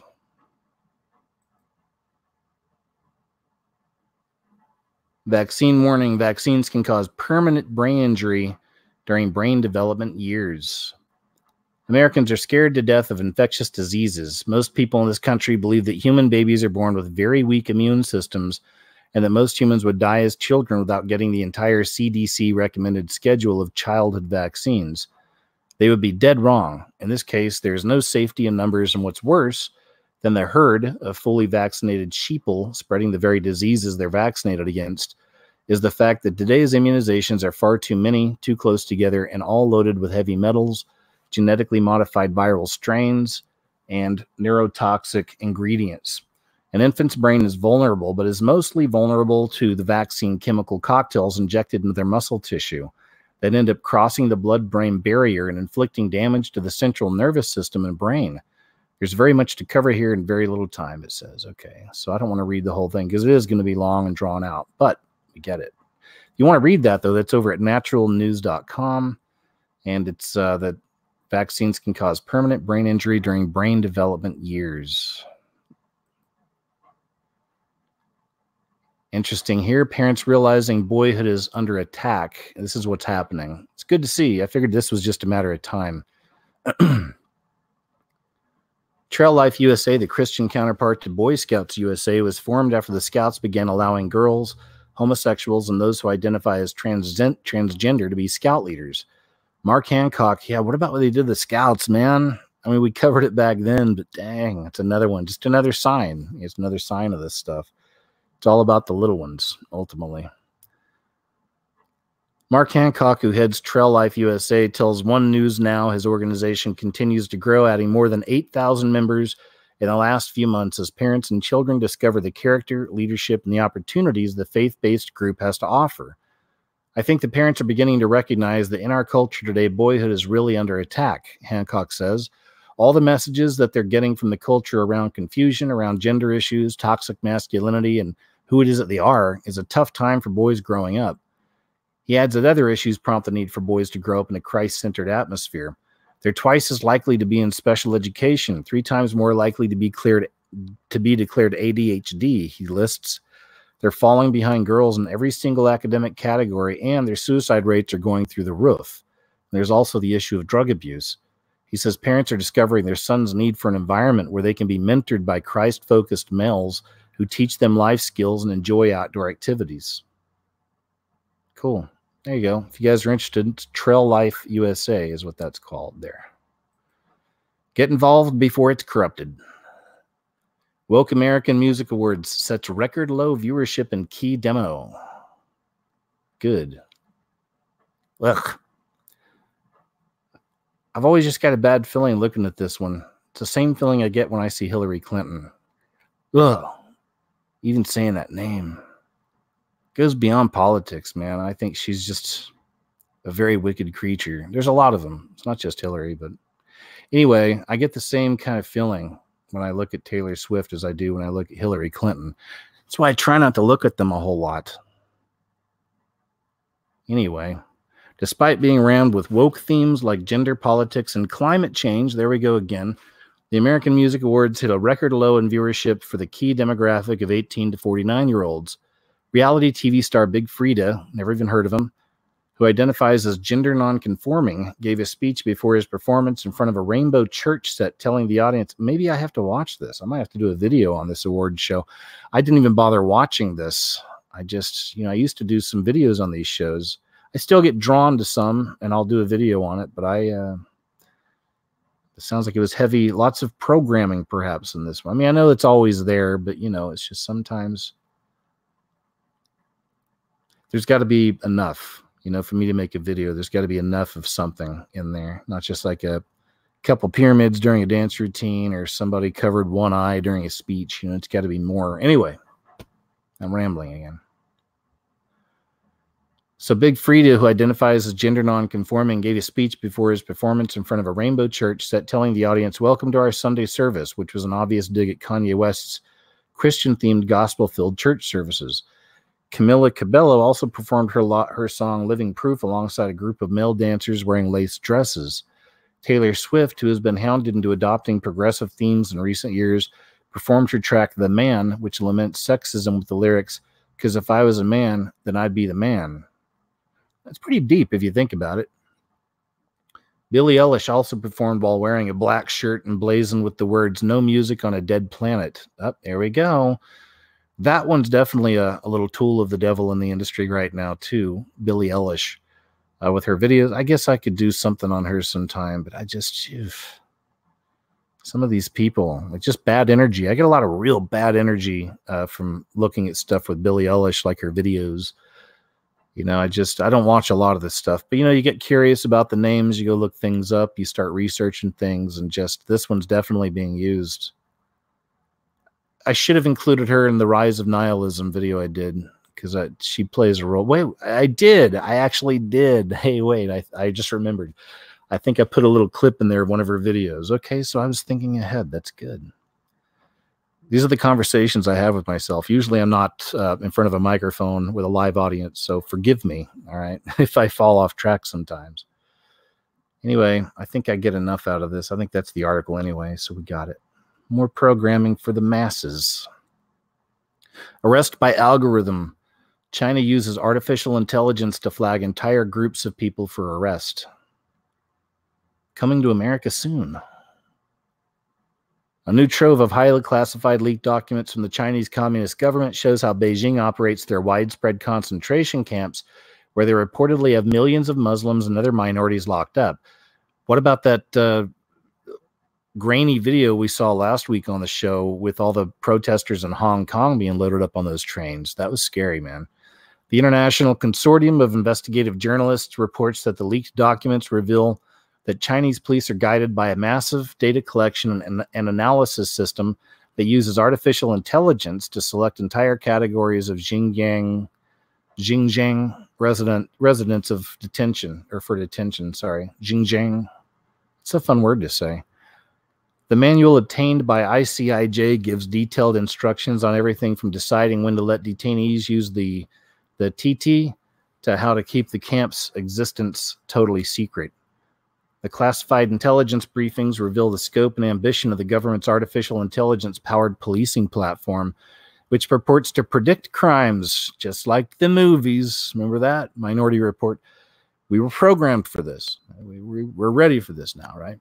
Reports to predict crimes based on these computer-generated findings alone, ICIJ reported. The China cables reveal how the system is able to amass vast amounts of intimate personal data through warrantless manual searches, facial recognition cameras, I'd mentioned that in my new video, and other means to identify candidates for detention, flagging for investigation hundreds of thousands merely for using certain popular mobile phone apps. The documents detail explicit directives to arrest Uyghurs with foreign citizenship and to track these people living abroad, some of whom have been deported back to China by authoritarian governments. Wow. There you go. All right, here's a fun one. This is the latest, what I call the flying humanoid phenomenon. It's another one, and this one took place in Rio. These are always interesting. What exactly is it? It's a flying humanoid. You know, I don't know what that is, but I've shown you a lot of these. I've even put some in my videos throughout the years, some of the really good ones I've found, but it literally looks like a, you know, a human type figure floating around in the sky. There's different types. Anyway, take a look here.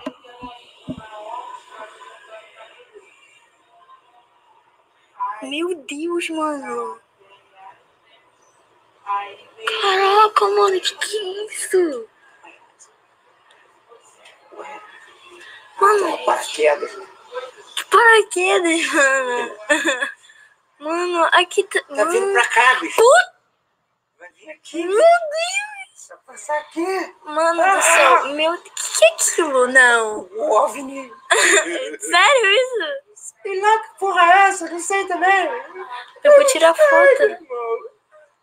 Mano, que é isso, mano? Não, não, não. Essa não é uma pipa? Ah, mentira, nós vamos tapear. Estranho, deixa eu ver direito. Isso aqui, que merda é essa, meu? Porra, é essa? Tá vindo pra cá.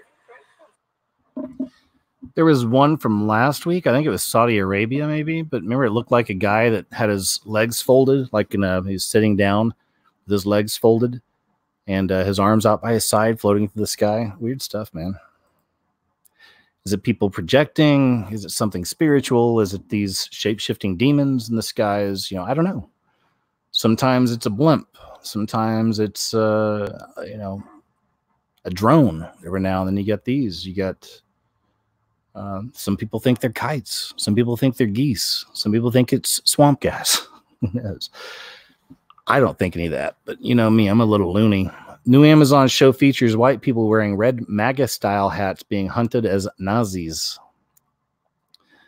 A new Amazon Prime show starring Al Pacino features a group of diverse vigilantes who hunt down and kill Nazis, some of whom are depicted wearing red MAGA-style hats. There it is. Called Hunters, the trailer for the show, which is set in New York in 1977. Well, maybe we can watch the trailer. I think we can probably watch some of the trailer, right? We'll see. If they hit me for it, I'll just remove it after I upload this. So this is the trailer for Hunters. There comes a time where we all must choose between the light and the darkness.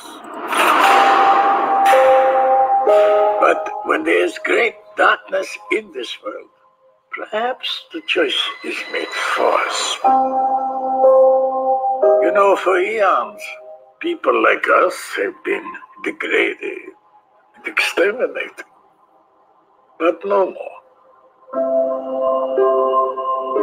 There is evil among us, and you must remember, this evil starts as but a spot inside of them. Then it grows to a stain. Then it becomes a scourge. And we can't know such evil until it strikes. So the time to act is now.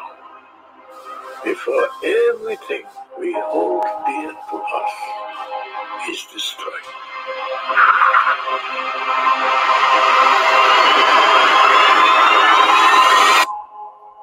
This is not murder.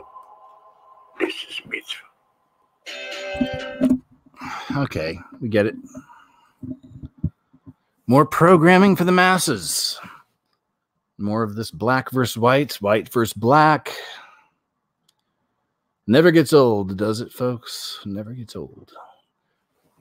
This is Rush Limbaugh. He's a conservative radio talk show guy, and he's been around for a very long time.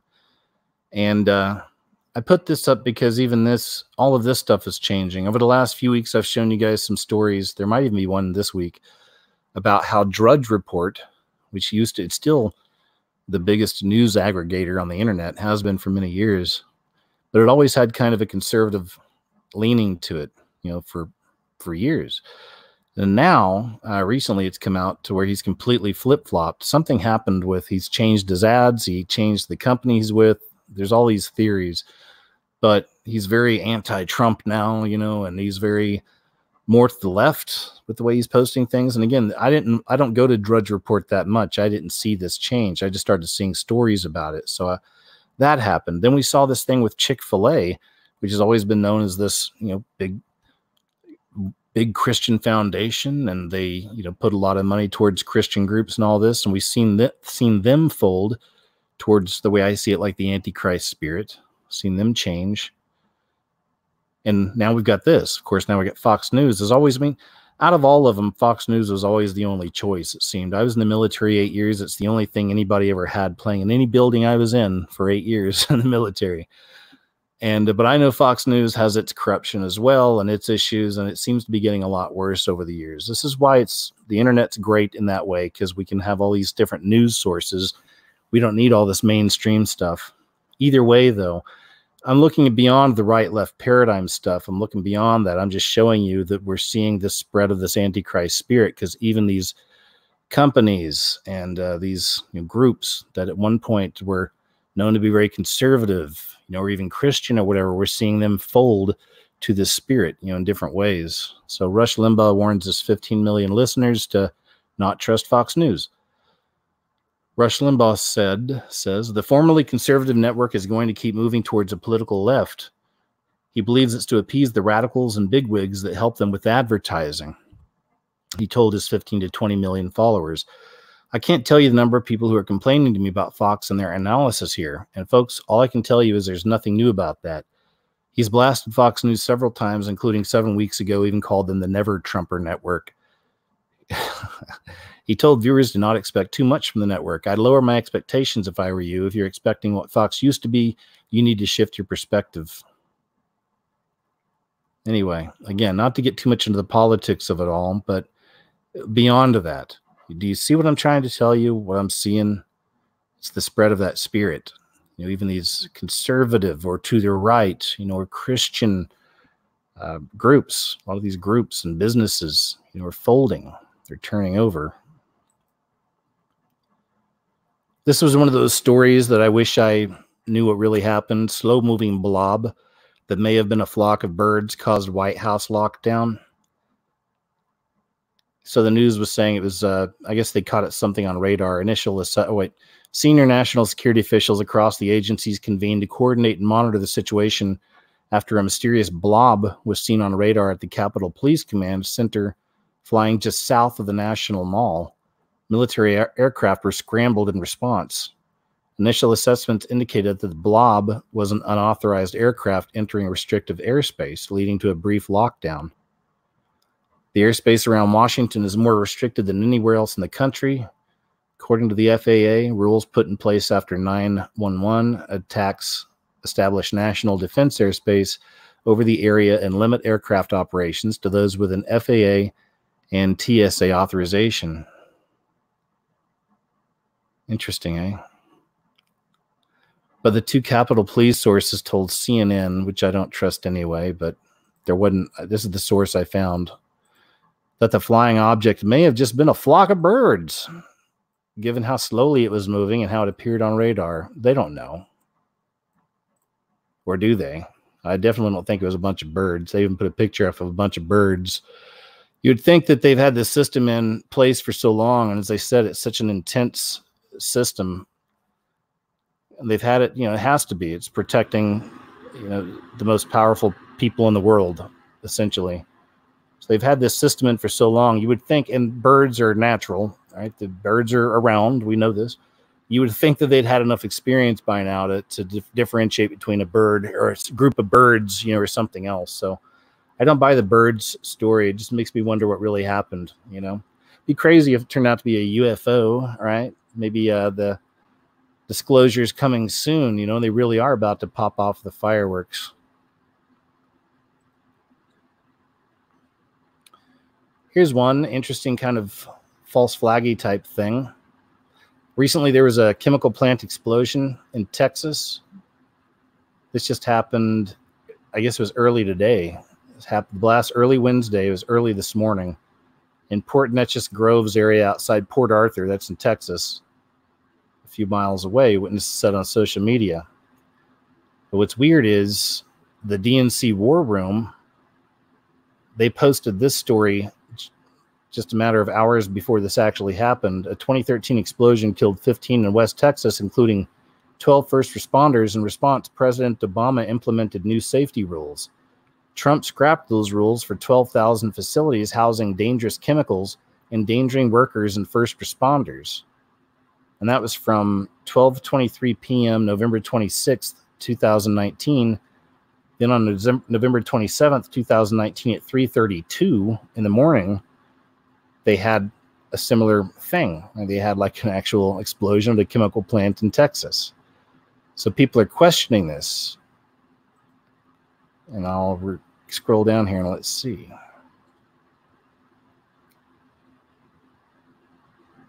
Here's this. Amazing how you guys got this out ahead of the Port Neches explosion at 1 a.m. this morning. It's almost as though, I don't know, you knew something was about to happen. Got to prep your sheep, right? Hashtag effing bastards. There you go. So that's interesting. It makes you wonder, right? I mean, that's really creepy. And we know these kinds of events take place. That's craziness, huh? To think that that's really where they're at. You know, we're starting to see this stuff and it's becoming more obvious. So-called deep state or Illuminati or whatever term you want to use. Creating more false flag type attacks, doing anything they can at this point. Who knows? Ex-MLB star teaches kids how to use guns in case Trump loses in 2020. TMZ quoted Huff saying, "Getting my boys trained up on how to use a gun in the unlikely event Bernie Sanders beats Trump in 2020, in which case knowing how to effectively use a gun under socialism will be a must." Whoa.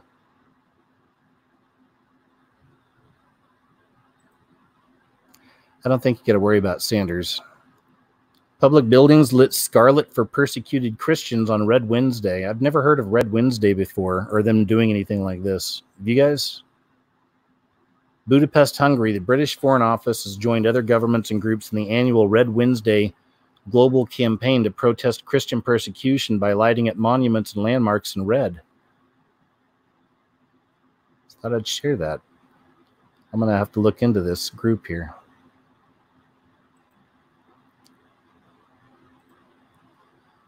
Just want to show you this. LGBT Jesuit priests, of course, Jesuits, just like our Pope.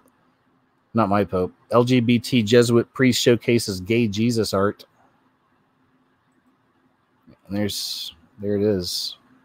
Some of it.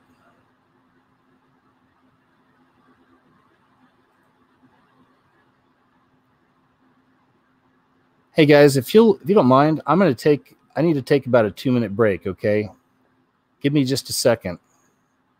We've been going almost 2 hours. I'm going to keep going. We still have some stories to go. I need to take a short break, though. And look at that. That's crazy.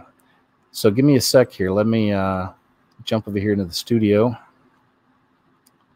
And throw something up there for now. All right, I'll be right back, guys. Give me just a couple minutes. Thanks.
Okay, guys, thanks so much.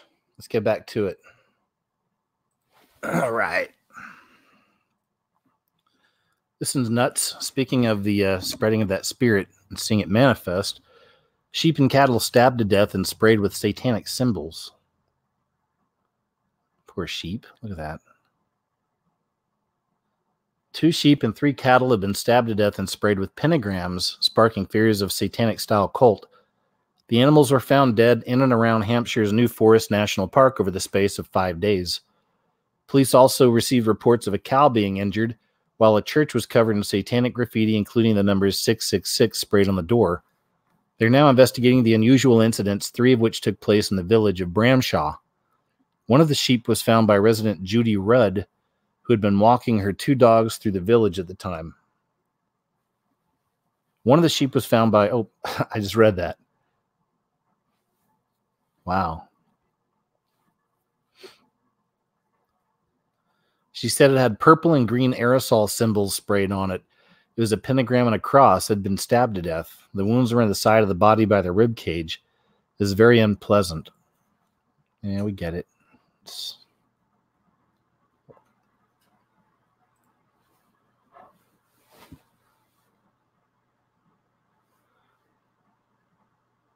I've already covered this one too. 46 Colorado schools closed after hundreds sickened with contagious virus. Covered that last week. What the?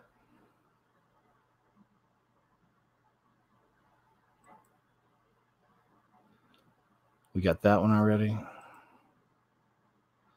Here's one I think I know I showed you this last week again. It's a bit of a mishmash, but this was a better picture I wanted to show you of that so-called they call it time travel photos. I don't call it that, but a look-alike from 1898 of Greta Thunberg. There you go. Dead ringer, I'd say. In case you're not sure, on the left side, it's the image in the middle. There's 3 images there. The one on the far left is a dog. So I don't want you to... I'm not saying the child looks like a dog. I'm just trying to let you know that there's a difference there. That's mean. I feel bad now. Okay, I really don't feel that bad. Oh, here you go. Here's a nice little doom break for you. People have been emailing me this week because I guess I'm selling my YouTube channel. I'm not selling my YouTube channel, by the way, but somebody posted this up, and there you go. Somebody put this online. I've contacted the seller already a few times and tried to tell him to take this thing down. I think I know who put this up. I don't know. Got a couple ideas, but just so you know, I'm definitely not selling my channel. It's not for sale. If you actually send money to this group, they're going to have taken money from you and you'll get nothing in return. So there you go. Good times. And for only $550, thanks. I would have asked for a lot more. Sex Ed Showdown. Parents defeat Planned Parenthood in Blue, Massachusetts. Again, good to see people out there fighting, getting in the streets, not physically beating each other up, but fighting back. Parents and church leaders in Worcester, Massachusetts, joined with Massachusetts Family Institute to defeat a Planned Parenthood implemented sex ed curriculum in public schools. In a column at the Daily Signal, Michael King, MFI Director of Community Alliances, referred to the joint efforts of his organization, parents, and church leaders as a sex ed showdown with Planned Parenthood and its supporters.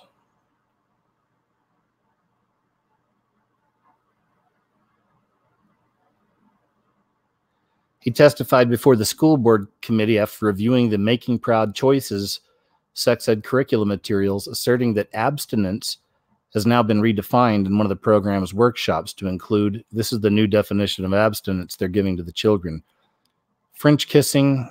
I don't even know if I can say all this stuff. Some of this I can, for sure. I'll just give you some of it. French kissing, butt sex, fingering a partner's genitals, mutual masturbation, dry humping, sharing fantasies, phone sex, grinding, sex with your clothes on, rubbing bodies, masturbating a partner, hand jobs, mouth-butt contact, Yeah, but anyway, this is the new abstinence right here in the beast system. This is what you get now. That's the new abstinence.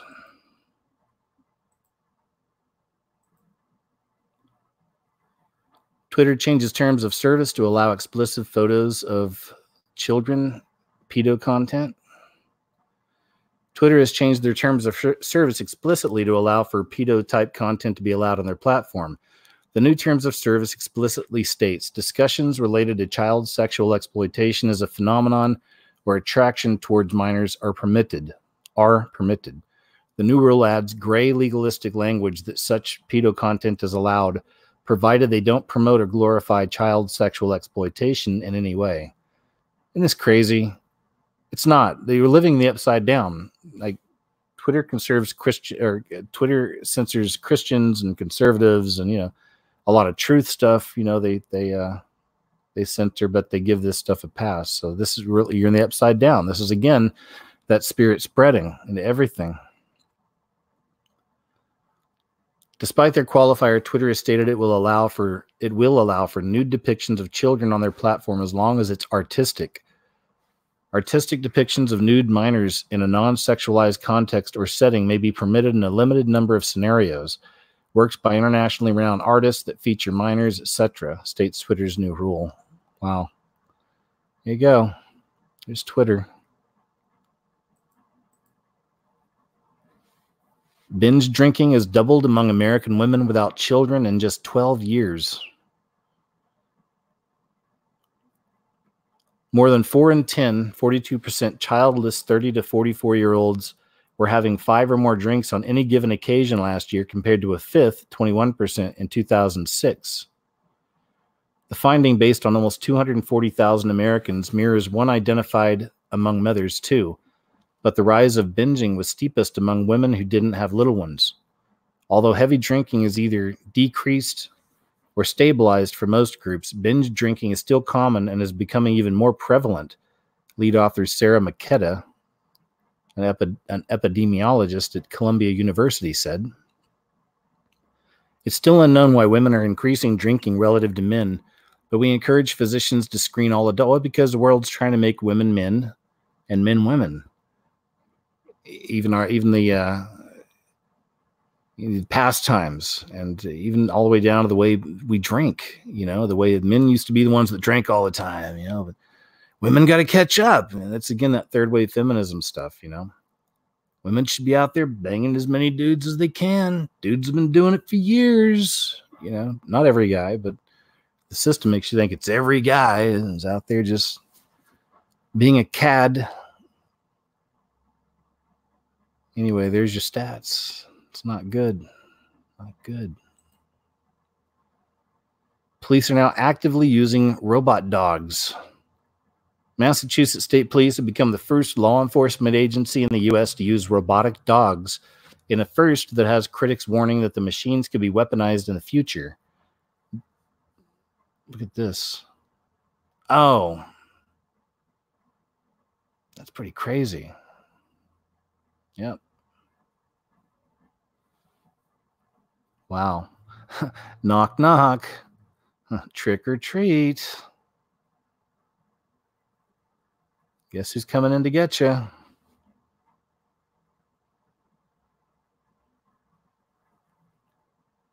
Imagine going outside and seeing about 20 of those things coming down your hill at you, middle of the night. As soon as you step out the back and you hear all the rustling around, you look up and you see all these things here just coming down a hill at you, about 20 of them, about midnight. And then all of a sudden, seconds after you walk out the back door, you look up the hill, you see these things moving. 20 red lights suddenly turn on right in your chest, your eyeballs, your forehead. That would be terrible. Video shows school bus driver drinking beer during pickups. What could go wrong?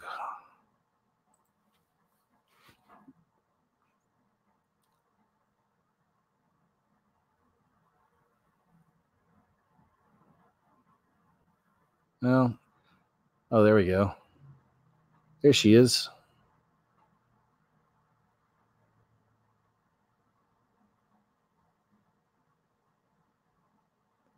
Oh. Nice. There you go. That person's driving someone's kids home. That was from November 15th, 2019. Transgenderism brought to the forefront as biological males look to compete in women's Olympic events. I mean, it says enough. We get it. We keep seeing more and more stories of this, too. South Park did a funny episode on that. Texas woman killed by herd of wild dogs. Hogs. Sorry, dogs. Dogs will be bad, but not as scary. Wild hogs? I've seen them in Texas. Texas has an issue with these things in certain parts of it. On Sunday, Texas woman Christine Rollins was reportedly killed by a herd of feral hogs. Rollins, a caretaker of an elderly couple, was walking into the couple's rural home when she was attacked by the wild hogs. Christine Rollins steered her white sedan toward the rural Tex home and parked it just a few steps away from the front door. She stepped out of the car, locked it, and prepared to head into the house, where she worked as a caretaker for an older couple. But the short walk from her car to the house was never completed. Authorities can find no other explanation for her death, according to the Times, though an investigation is still ongoing into her death. A medical examiner ruled the 59-year-old's cause of death to be exsanguination, which means severe blood loss. You could have just said severe blood loss due to feral hog assault. Wow, that's scary sounding. Feral hog assault. It was nothing like we'd ever seen, sheriff said. No doubt in my mind that it was multiple animals, and we can tell that from the different sizes of the bites. I'm not going to discuss it, he said of the crime scene. There's too many families involved, but in my 35 years, I'll tell you, it's one of the worst things I've ever seen. Wow. That's scary. That's a horror movie right there. Conservative leaders urge Chick-fil-A to reverse betrayal. We'll see.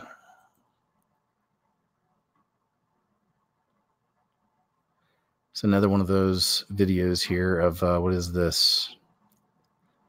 Once a month at Black Sheep Burrito and Brews in Huntington, West Virginia, the government-sanctioned organization dubbed Huntington Pride hosts an event called Drag Me to Brunch. This is an all-ages event where patrons and the audience can be seen handing money to the performers the same way that strippers and other adult entertainers are rewarded inside of a strip club. So anyway, we know this is happening a lot. We don't need to watch the entire thing here, but let's see.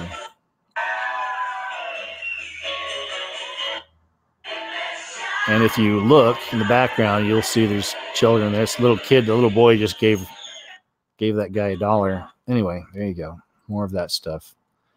This is interesting. New fossil discovery backs up Genesis indicates snakes had legs. That's cool. The new study published in the Science Advances journal suggests that at one stage snakes may have had legs. The fossil in question belonged to a creature called a nahash and possessed 2 hind legs. It was discovered in the Rio Negro province in Argentina. In the story of the fall, following Adam and Eve's decision to eat the fruit of the tree of knowledge of good and evil, the forbidden fruit, God condemned the serpent who tempted them to their fate. Because you have done this, cursed are you above all livestock and all wild animals. You will crawl on your belly and you will eat dust all the days of your life, said the Lord.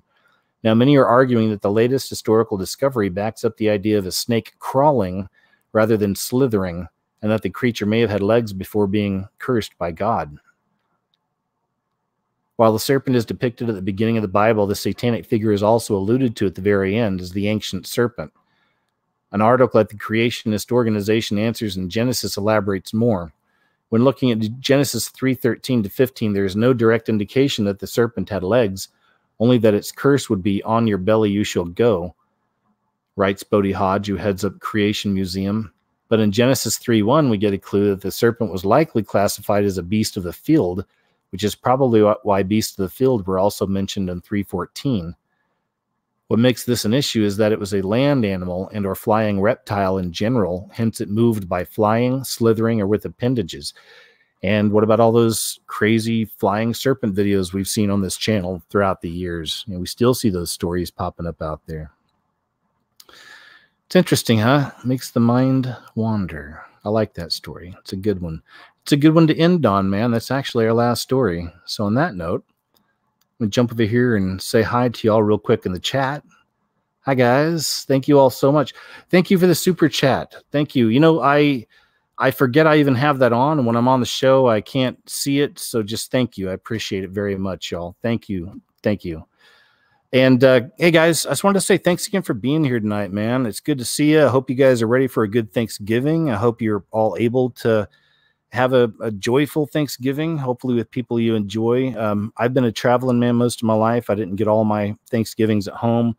So for those of you who can't make it home, I'm sure you got friends out there. If not, I hope you do have somewhere you can go, for everyone out there. So hope you enjoy it. Guys, I want to end real quick here just with a short prayer, if you don't mind. I always like to do that. I'll just say, Heavenly Father, this time of year, Father, be with us all, be with our families. Please help us all to travel safely and to make it home safely and to enjoy our time with our family and our friends this year, but especially our family. I know it can be strange sometimes, but Father, just please be with us all. Help us all have a good time, a peaceful time, and just truly be thankful to you most of all, and just for everything you provide for us, so thank you. And thanks for this wonderful audience. Thanks for the people out there. Thanks for the fact I still have a channel and have a place to work. It's in your hands, Lord, so I don't worry about it. But thank you very much for everything you've let me do for so many years. Thank you. And on that note, guys, once again, or actually, Lord, thank you. And in Jesus' name I pray, amen. And on that note, guys, I just want to say thank you once again. Thanks for being here. This is usually the time I start rambling, so I guess I'm going to stop. But I'll be doing some more shows and videos, of course, over the next few days. I want to do another show soon where we can just kind of hang out and chat.